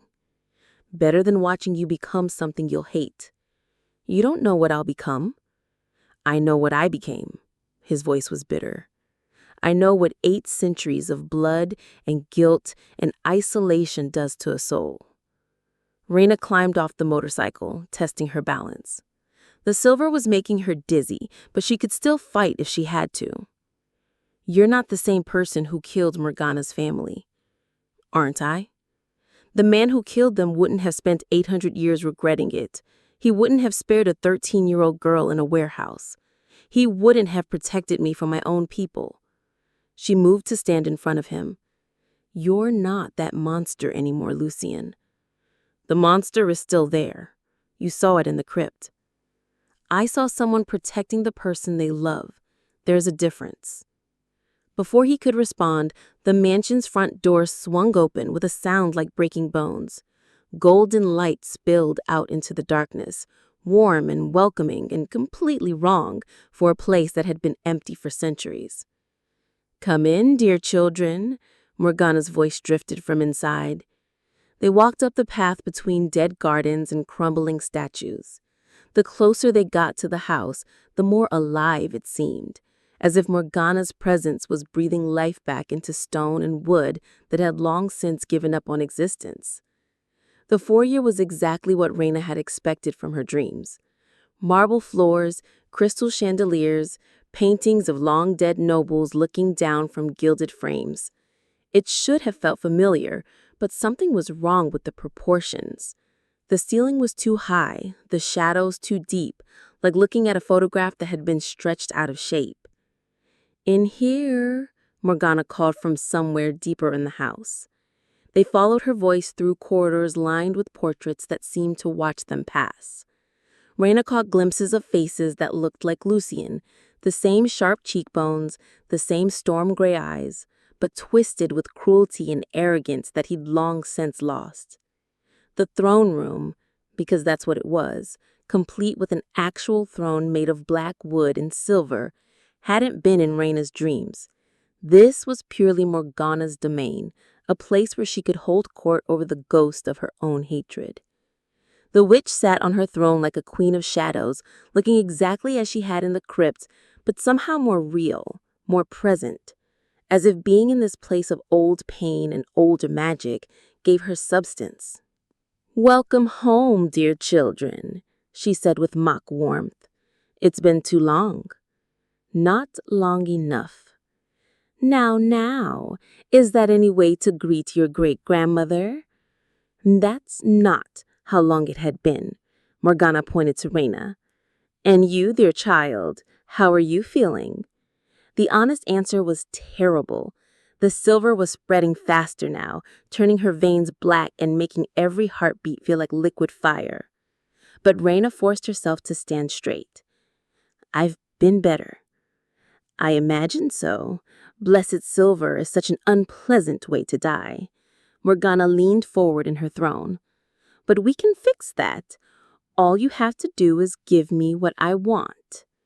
Which is justice. Lucien stepped forward. You've had 8 centuries of justice. How much more do you need? All of it. Morgana's voice turned cold as winter wind. You took everything from me. My daughter, my sons, my entire bloodline. I want you to understand what that feels like. I do understand. Do you? Then you know why I can't simply let you break the curse and live happily ever after. She stood, moving down the steps with predatory grace. The curse was never just about making you suffer. It was about making you choose. Choose what? Love or power? Connection or survival? The things that make us human or the things that make us monsters? She stopped in front of them. Every person you've ever cared about has faced that choice, and every one of them chose love. Elena died trying to save you, yes, but first she had to decide whether loving a monster was worth becoming one herself. She made the wrong choice. What do you mean? I mean, dear girl, that breaking the curse requires more than just freely given blood. It requires a willing transformation. To save Lucien, you must become something other than human. Something that can match his darkness with light of equal power. A vampire? Or something much worse. The ritual doesn't guarantee what you'll become, only that you'll become something powerful enough to challenge 8 centuries of blood magic. Lucien's hands clenched into fists. I won't let her touch her. You misunderstand. I'm not going to do anything. She is. He gestured to an altar that hadn't been there moments ago, carved from the same black stone as her tomb. The ritual is simple. She cuts her palm, offers you her blood willingly, and accepts whatever transformation follows. And if she refuses, then she dies of silver poisoning in approximately 4 hours, and you get to spend another few centuries waiting for her soul to reincarnate. Though I suspect it won't this time. The silver will bind her spirit, trap it in eternal torment. Reina felt the blood drain from her face. You're bluffing. Am I? Feel your pulse, dear child. Notice how irregular it's becoming? The silver has reached your heart. Soon, it will stop beating entirely. As if summoned by her words, pain flared in her chest. She gasped, pressing her hand to her heart as it skipped a beat, then another. Reina! Lucien caught her as she stumbled, his arms coming around her with desperate strength. I'm fine. She lied. No, you're not. His eyes were wild with panic as he looked at Morgana. Name your price. What do you want in exchange for saving her? I want you to watch her make the same choice Elena made. I want you to see her face when she realizes what loving you will cost her. The ritual, Reina said through gritted teeth. What exactly happens? You offer Lucien your blood freely, with full knowledge of what it might cost. The magic accepts your sacrifice and transforms you into something powerful enough to break the curse. She shrugged. You might become a vampire. You might become something that has never existed before. You might simply die. Reina. No. Lucien's voice was raw with desperation. I'm not worth that risk. That's not your choice to make. It is if I refuse to drink your blood. Reina looked up at him, seeing the pain and self-hatred written across his features. He was already blaming himself for her condition, already planning to sacrifice himself rather than let her risk transformation. You said the curse was about learning to love more than you fear loss. Yes? Then prove it. Before he could stop her, Reina moved to the altar. The black stone was covered in symbols that hurt to look at directly, but she could feel their power humming through the air like electricity. Reina, don't. I love you, she said, not turning around. I love you enough to risk everything, but I need to know you love me enough to let me. Silence stretched between them, heavy with 8 centuries of fear and loss and self-imposed isolation. The choice is yours, dear boy, Morgana said softly. Accept her sacrifice and risk watching her become a monster, or refuse it and watch her die of silver poisoning. Reina picked up the ceremonial blade that lay across the altar surface. It was silver, of course, and it burned her palm like ice and fire combined. There's a third option, she said. What? Lucien and Morgana spoke in unison. Reina turned to face them, the silver blade steady in her grip. I choose what I become. Then before either of them could stop her, she drew the knife across her palm. Blood welled up, bright red against her pale skin, but as it dripped onto the black stone of the altar, something impossible happened. The blood turned silver. Not the dark, poisonous silver of the bullets that had been killing her. This was pure silver, bright as starlight, liquid moonbeams that made the air around them shimmer with power. Impossible, Morgana breathed. Hunter's blood, Reina said, understanding flooding through her. I'm not just human. I never was. The silver blood continued to flow, and with each drop, the pain in her chest lessened. The poison that had been killing her was being drawn out, replaced by something that sang in her veins like music. I offer you my blood freely, she said to Lucien, holding out her bleeding palm, not as a human, not as a monster, as something in between, something that can love you without losing itself. Lucien stared at her outstretched hand, at the silver blood that defied every law of nature he knew. Choose, Reina said softly. Trust me. Trust us. For a heartbeat that lasted an eternity, he hesitated. Then Lucien took her hand and brought it to his lips. The moment his mouth touched her palm, the world exploded in silver fire. Chapter 8. Kiss of War. Silver fire burned through the throne room like a falling star. Reina felt it coursing through her veins, not the poison that had been killing her, but pure power that sang in her blood like a symphony.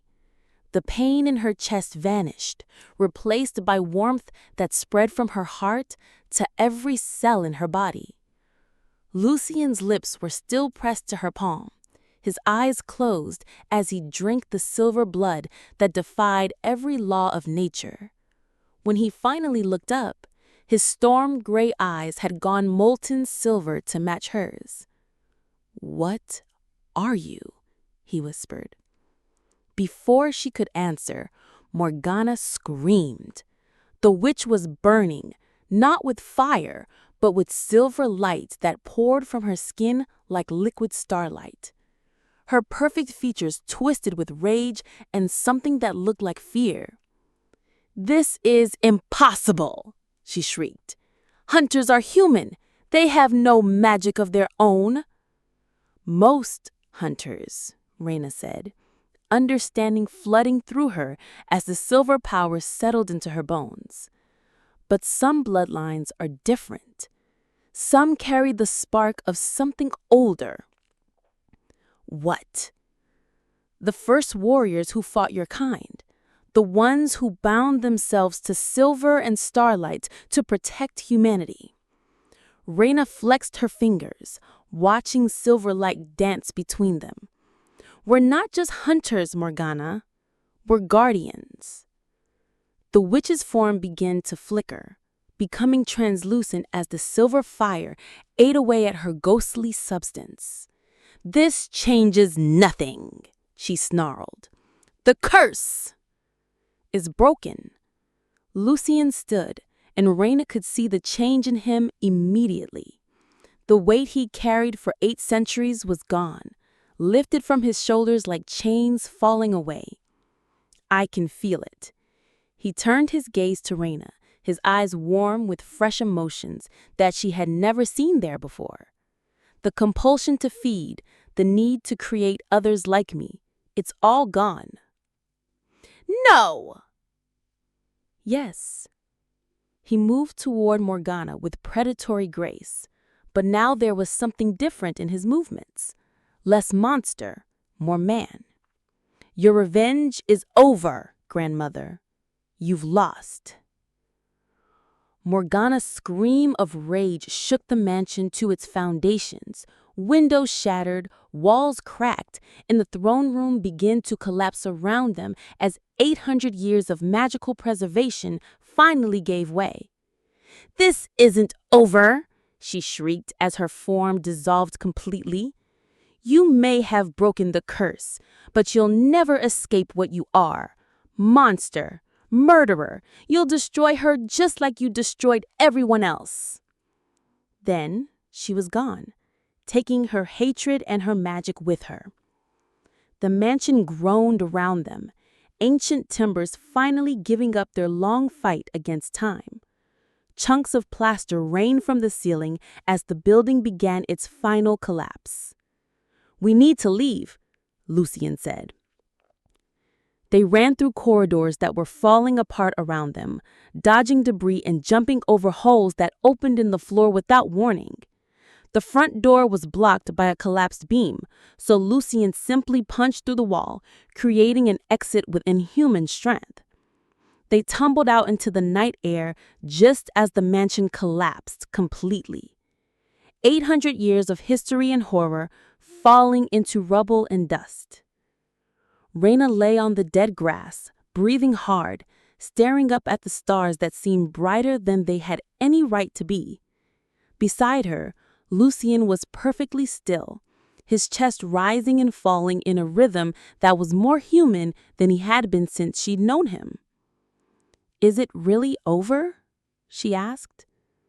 I think so. He turned his head to look at her, and those storm-gray eyes held wonder instead of ancient pain. I can't feel the hunger anymore.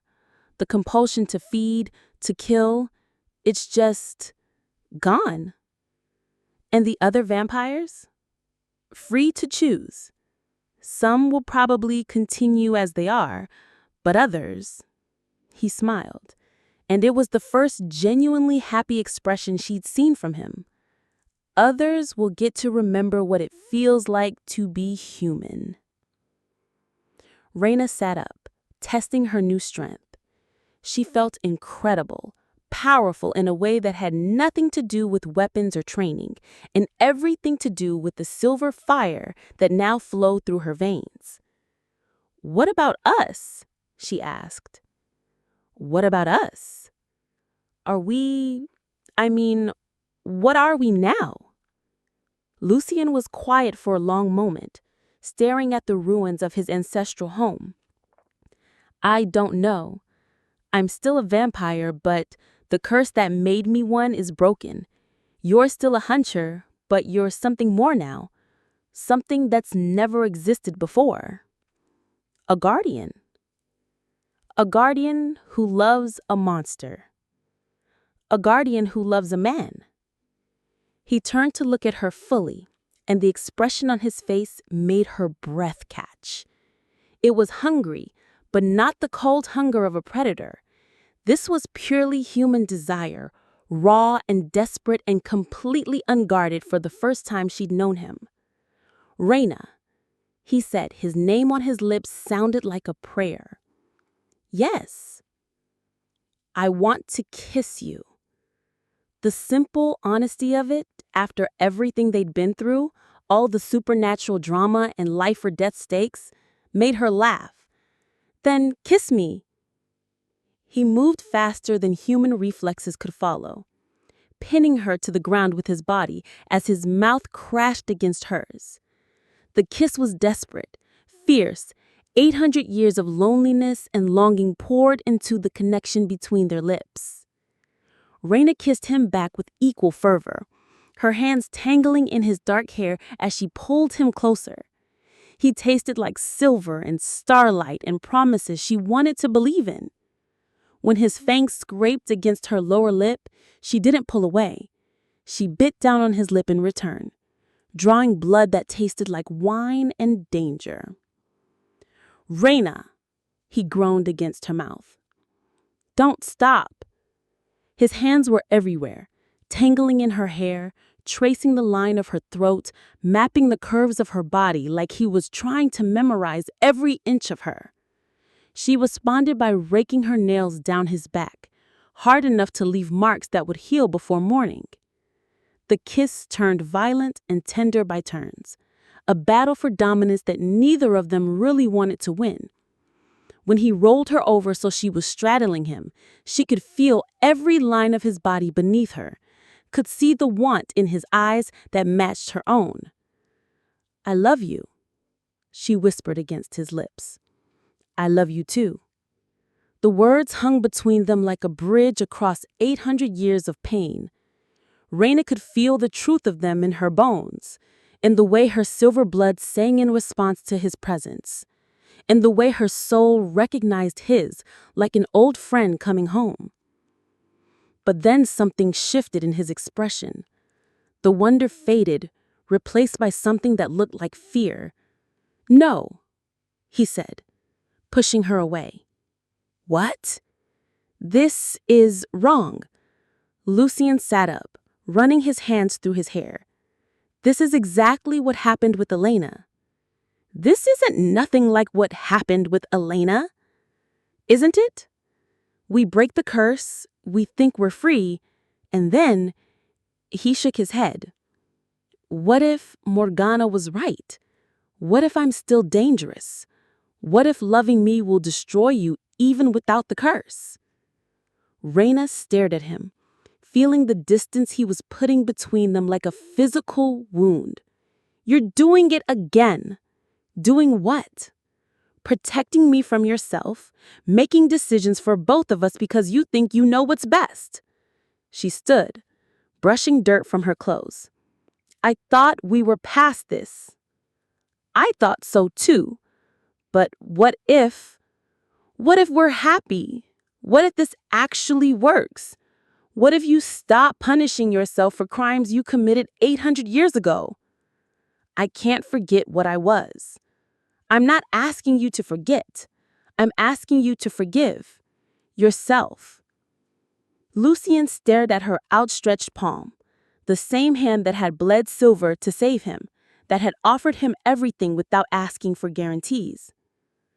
"I want to," he said quietly. "God, I want to. But what if..." "Then we face it together." She stepped closer, close enough to touch if she reached out. "I'm not Elena, Lucien. I'm not some fragile flower who's going to wilt the first time things get difficult. I'm a hunter. I'm a guardian. I'm whatever I need to be to make this work. You're everything I don't deserve. That's not your choice to make." For a moment, she thought he might reach for her, thought he might let himself believe that they could have something good, something real, something that lasted longer than a few stolen moments. Instead, he turned away. "We should head back to the city," he said. "Dr. Blackthorne will want to examine you, make sure the transformation was successful." The dismissal hit her like a slap. "Just like that?" "Just like that." "So what? We go back to pretending we don't feel this? We ignore the fact that we're meant for each other?" "We figure out how to live with what we are without destroying each other in the process. Reina watched him walk toward the motorcycle, his shoulders rigid with the effort of maintaining distance between them. Part of her wanted to chase after him, to force him to confront what was between them, but a larger part recognized that this was his choice to make. She could break curses and battle ancient witches and transform herself into something that had never existed before, but she couldn't make him stop being afraid of his own happiness. For what it's worth, I think you're worth the risk. He paused, his hand on the motorcycle's handlebar, but he didn't turn around. I know. That's what terrifies me. As they rode back toward the city in silence, Reina found herself thinking about Elena's diary, about the woman who'd loved Lucien so completely that she'd been willing to die for him, about past lives and soul bonds and the strange certainty she had, in fact, loved him before. But more than that, she thought about the present, about the man who'd saved her life repeatedly, who'd shown her wonders and horrors and everything in between, who trusted her with his darkest secrets and accepted her silver blood when it could have killed them both. The man who was still too afraid of his own nature to believe he deserved happiness. Reina smiled into the wind as they raced through the night. He could push her away all he wanted. She wasn't going anywhere. After all, she'd spent 10 years hunting him. She could be patient for a little while longer. Chapter 9. Blood Debt. They came at dawn. Reina woke to the sound of breaking glass and muffled explosions echoing through Lucien's penthouse. She rolled out of the guest bed where she'd spent the night, alone because he'd insisted on maintaining distance after their kiss among the ruins, and grabbed the silver blade from her nightstand. "Lucien!" she called. His voice came from the living room, tight with battle readiness. Guild raid, full assault team. She ran toward the sound of his voice, bare feet silent on the marble floors. The penthouse was chaos. Furniture overturned, windows blown out by explosive charges, the smell of blessed silver and holy water thick in the air. Lucien stood in the center of the destruction, facing down 8 hunters in full tactical gear. But something was wrong. He wasn't fighting back. "Stand down!" Commander Morrison's voice cut through the noise. He stepped forward, silver-plated rifle trained on Lucien's chest.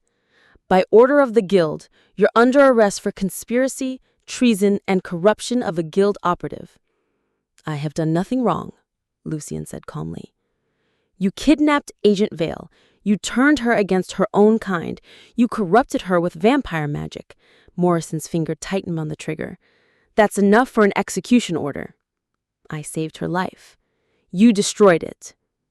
Reina appeared in the doorway, still in her sleep clothes, but with silver fire dancing around her fingers like jewelry. Every hunter in the room swung their weapons toward her. "Stand down, Vale," Morrison demanded. "Move away from the target." "Hello, Commander. Come to murder more innocents?" "Innocents?" Taurus stepped forward, her face grim behind tactical goggles. "He's a vampire, Lord Reina. He's killed thousands. So have we." "That's different." "Is it? How many vampires have you killed who were just trying to survive? How many of them begged for mercy?" "They're monsters," Kane said, adjusting his silver net launcher. "They don't deserve mercy." "Neither did I, apparently." Morrison's expression softened slightly. "Reina, I know you think you love him. I know the vampire magic has convinced you he's something he's not, but you can still come back from this." "Come back to what? A cage? An execution? Come back to your family." The word hit harder than any weapon. Family. These people had been her family for 10 years, had trained her and shaped her and given her purpose when she had nothing left. "You tried to kill me," she said quietly. "We tried to save you from becoming something monstrous." "Too late for that." Morrison frowned, studying her more closely. "The silver light. That's not vampire magic." "No, it's not." "What are you?" Before she could answer, Lucien spoke. She's what your guild has been hunting for centuries without knowing it. She's what you were supposed to become. Explain. The original hunters weren't just humans with silver weapons. They were guardians, humans who bonded with silver light to protect their people. The guild has forgotten its own history. Morrison's rifle wavered slightly. That's impossible. Is it? Look at her, Commander. Really look at her. Does she look corrupted to you? Reina let more of her power show, silver fire flowing around her like liquid starlight. She could see the uncertainty in the hunter's eyes, the way they hesitated when they looked at her. She's beautiful, Taurus whispered. She's dangerous, Kane countered. Unknown variables are always dangerous. The only danger here, Morrison said, steadying his rifle, is that she's chosen a monster over her own species. Have I?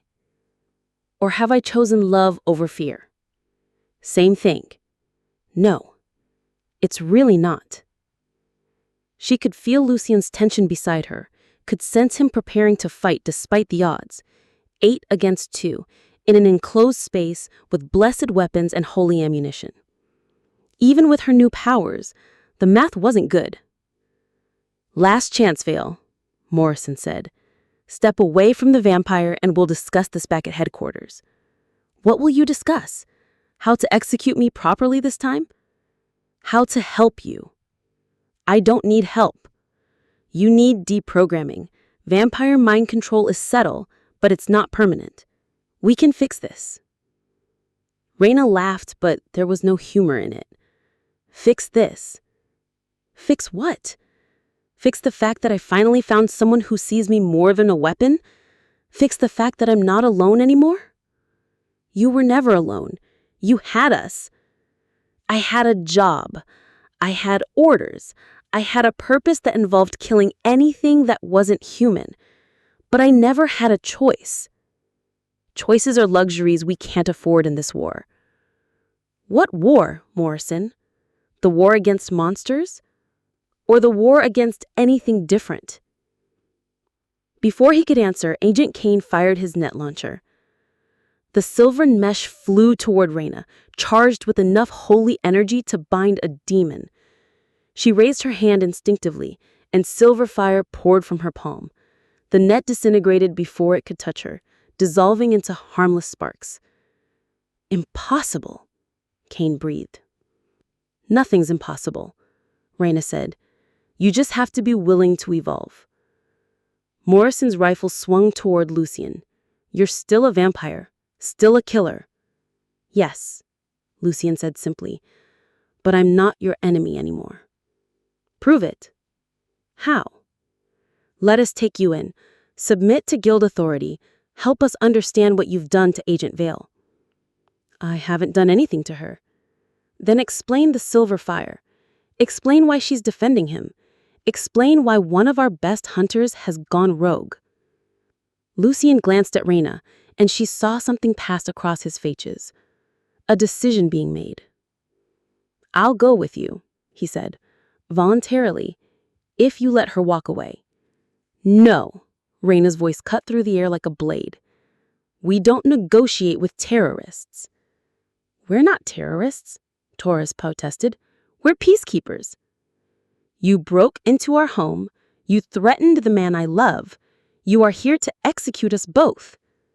Reina's power flared brighter. If that's not terrorism, what is? It's justice. Whose justice? The question hung in the air like smoke. In the silence that followed, she could see doubt creeping into the hunter's expressions. They'd been so sure they were the good guys, so certain that vampires were evil and humans were pure. But looking at her, looking at the silver light that made her look like an avenging angel instead of a monster, some of that certainty was cracking. Stand down, Morrison said finally. All of you. I want to talk to Agent Vale alone. Sir? Taurus's voice was uncertain. You heard me. Lower your weapons.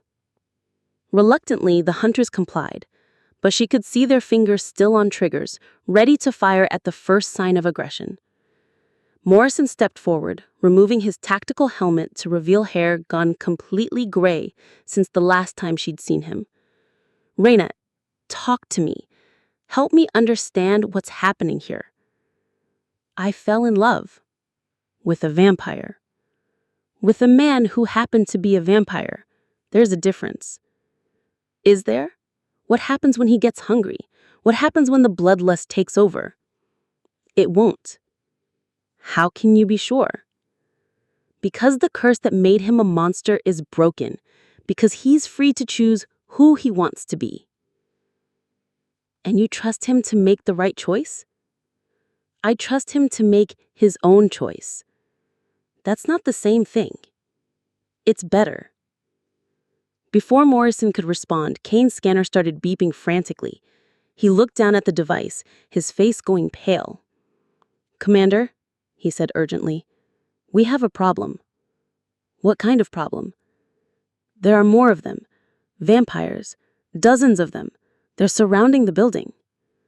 Through the broken windows, Reina could see dark shapes moving on the rooftops across the street. Vampires drawn by the commotion, coming to investigate the disturbance. "They're here for him," Morrison said grimly, "to rescue their lord." "No," Lucien said quietly. "They're here for answers." "What kind of answers?" "When the curse broke, every vampire in the city felt it. They want to know what happened. They want to know if they're free." Morrison's radio crackled to life. "Command, this is Overwatch. We count at least 30 vampires in the immediate area. They're not attacking, but they're not leaving either." "They're waiting," Reina realized. "For what?" "For Lucien to tell them what happens next." The weight of the moment settled over the room like a blanket. 8 hunters, surrounded by vampires, with the fate of both species hanging in the balance. Morrison looked at Lucien, then at Reina, then back at Lucien. "You're really free? The compulsion to kill is gone?" "Yes." "And the others?" "They have the same choice I do. Remain as they are, or remember what it felt like to be human." "How do we know you're telling the truth?" "Because," Reina said, stepping forward, "I'm going to make sure they understand their options." She moved toward the broken window, silver fire flowing around her like wings. Outside, she could see vampires on every rooftop, in every shadow, watching and waiting. "Reina, don't," Morrison warned. "They need to hear this from someone they trust. They don't trust you. You're a hunter." "No," she said, looking back at him with eyes that blazed like stars. "I'm a guardian, and it's time I started acting like one." She stepped out onto the balcony, 40 stories above the street, her silver fire making her visible to every vampire in the city. "My name is Reina Vale," she called, her voice carrying on winds that shouldn't exist. Vampires began to drop from rooftops, landing in the street below with inhuman grace. They moved toward the building like pilgrims approaching a shrine. "Free to choose who you want to be," Reina continued. "Free to remember what you were before hunger defined you. Free to love without destroying." Behind her, she heard Morrison's radio crackling with reports from across the city. Vampires everywhere, all moving toward the same location, all coming to hear what she had to say.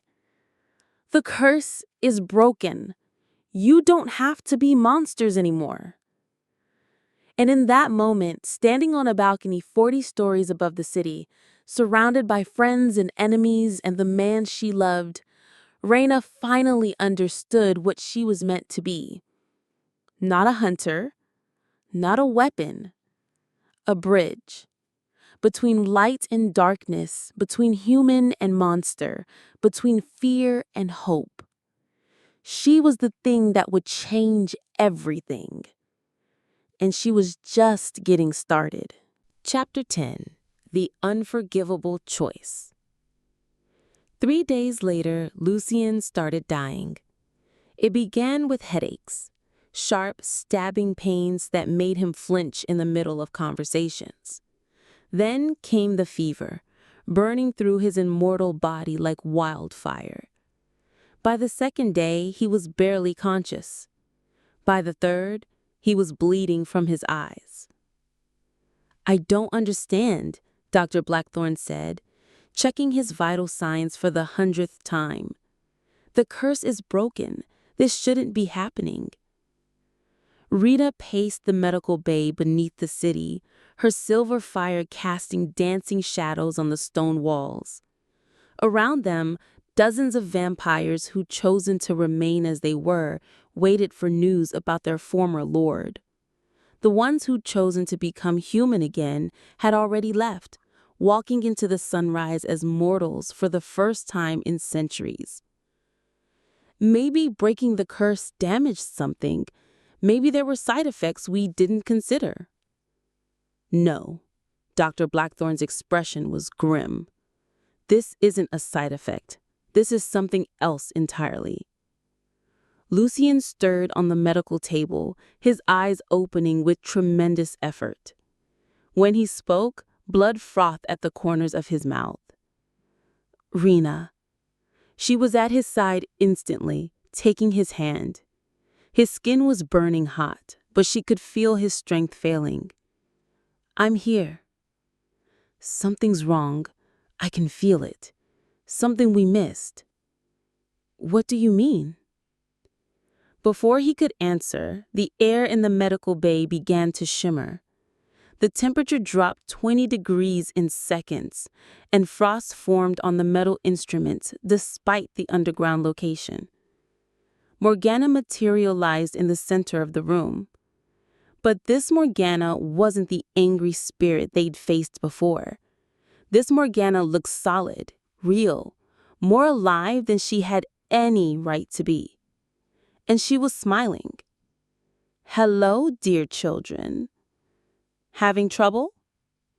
"You're supposed to be dead," Dr. Blackthorne snarled. "Oh, I am dead, have been for 800 years, but death is such a flexible concept when you're dealing with blood magic." Morgana moved toward Lucien's bedside with the grace of a predator, especially when the magic in question isn't quite what everyone believes it to be. "What are you talking about?" Reina demanded. "I'm talking about the nature of the curse, dear girl. The real curse, not the fairy tale you've been telling yourselves." Lucien tried to sit up, but the effort sent him into a coughing fit that splattered more blood across the sheets. What do you mean?" "I mean you never understood what I did to you, great-grandson. None of you did." Morgana's smile widened, revealing teeth that were too sharp. "You thought I cursed you to lose everyone you loved, but that was never the curse at all." "Then what?" "I cursed you to kill them." The words hit the room like a physical blow. Reina felt the blood drain from her face as understanding began to dawn. "No." "Oh, yes. The curse was never about loss, darling. It was about murder. Every person you've ever truly loved, you've killed with your own hands." "That's impossible," Dr. Blackthorne protested. "Elena died of illness. I examined her body myself." "Did you? Or did you examine what appeared to be her body?" Morgana waved her hand and images began to appear in the air.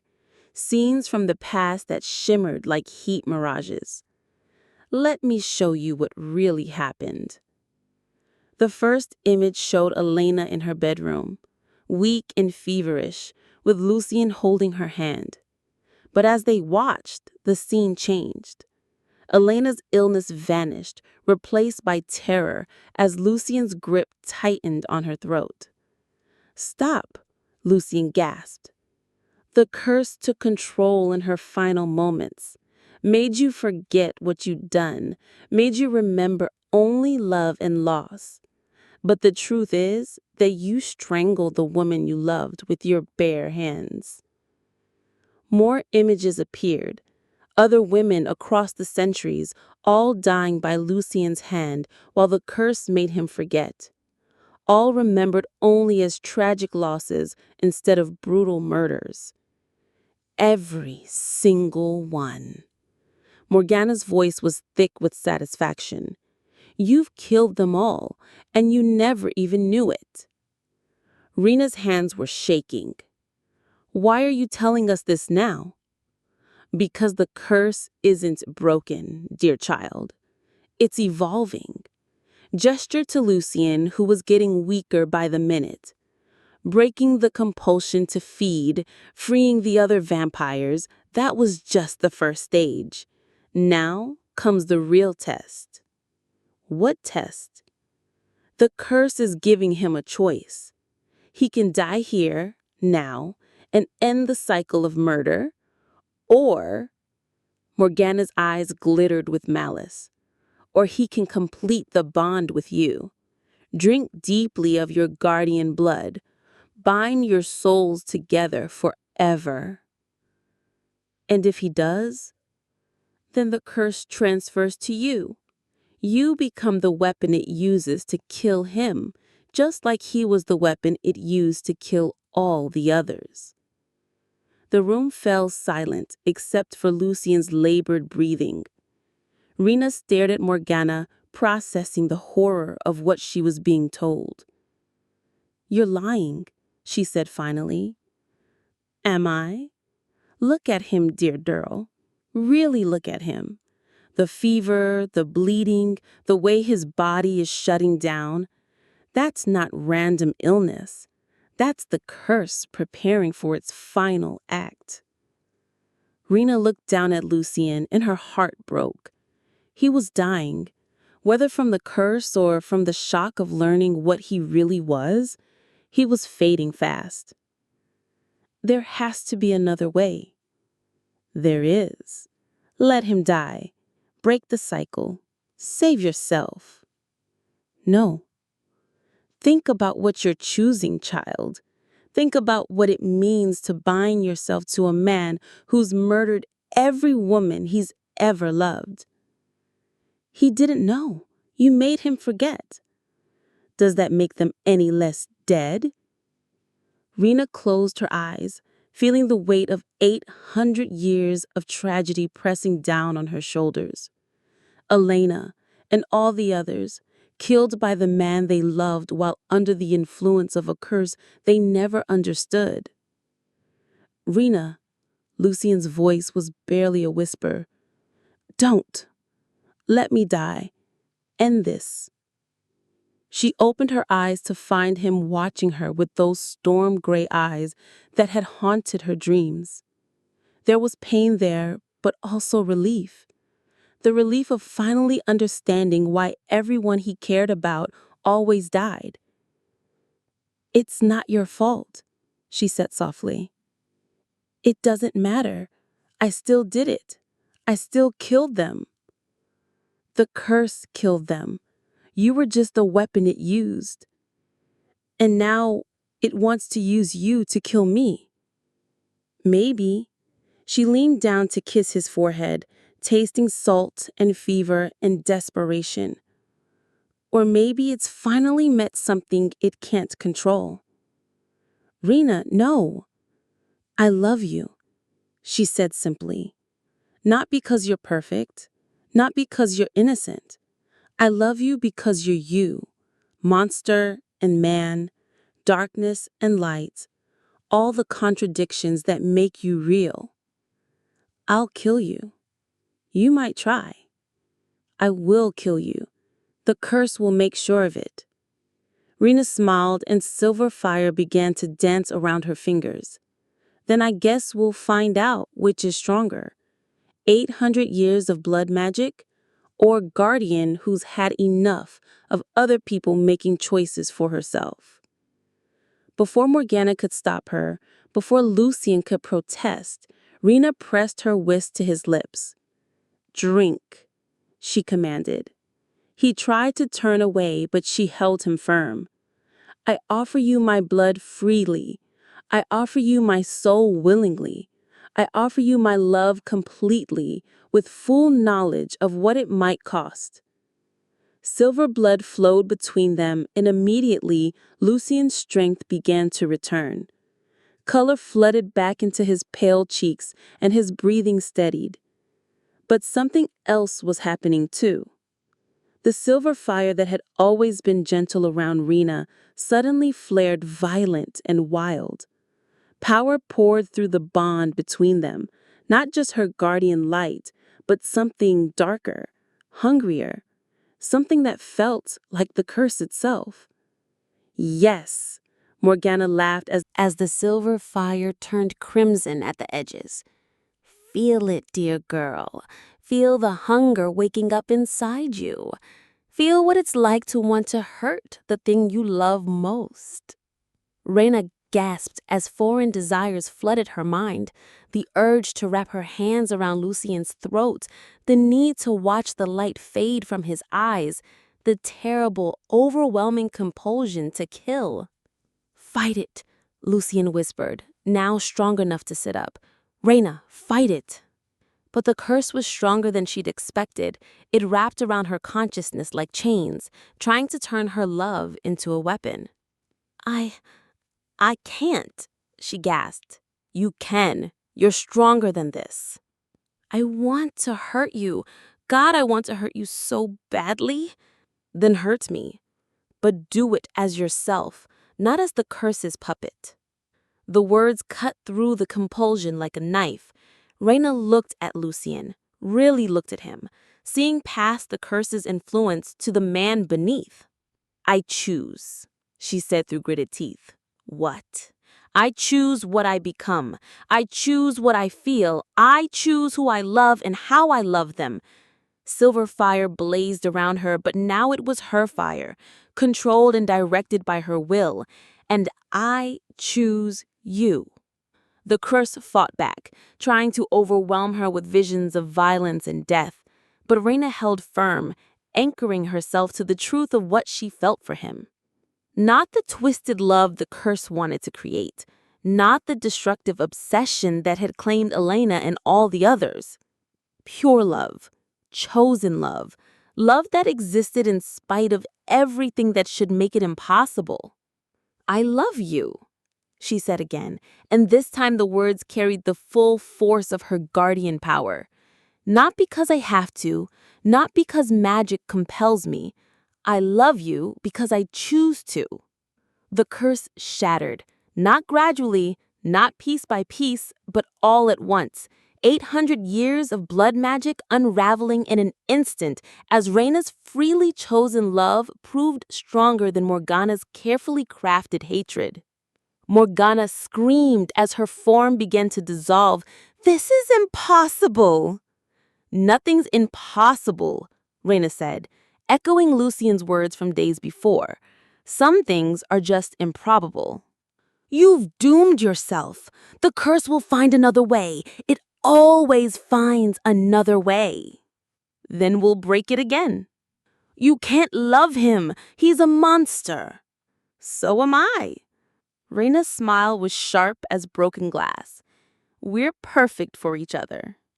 Morgana's final scream of rage echoed through the medical bay as she vanished completely, taking 800 years of vengeance with her. In the sudden silence, Reina and Lucien stared at each other. He was completely healed now, the fever and bleeding gone as if they'd never existed. But more than that, he looked different somehow, lighter, as if a weight he'd carried for so long had finally been lifted. "Is it over?" Dr. Blackthorne asked quietly. "It's over," Lucien confirmed. "I can feel it. The curse is completely gone.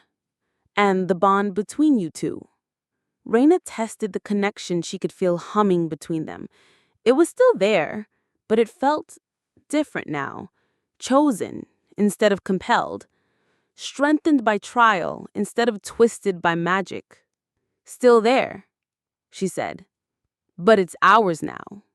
Lucien reached for her hand, and she let him take it. His touch sent warmth through her that had nothing to do with supernatural fire and everything to do with simple human connection. "Thank you," he said softly. "For what?" "For saving me, for choosing me, for loving me in spite of everything I am." Reina squeezed his hand, feeling the solid reality of him beneath her fingers. No more curses, no more ancient magic, just two people who'd found each other against impossible odds. "Thank you for being worth saving." As they sat together in the underground medical bay, surrounded by vampires who were learning what it meant to choose their own destiny, Reina thought about the long road that had brought them here. The pain and loss, the revelations and transformations, the moment when she'd finally understood that love wasn't something that happened to you, it was something you chose to create. Lucien was right. Nothing was impossible. Some things are just improbable. But sometimes, if you were very lucky and very stubborn and very willing to fight for what mattered, the improbable became inevitable. And sometimes, the monster and the guardian got their happy ending after all, even if it took 800 years to get there.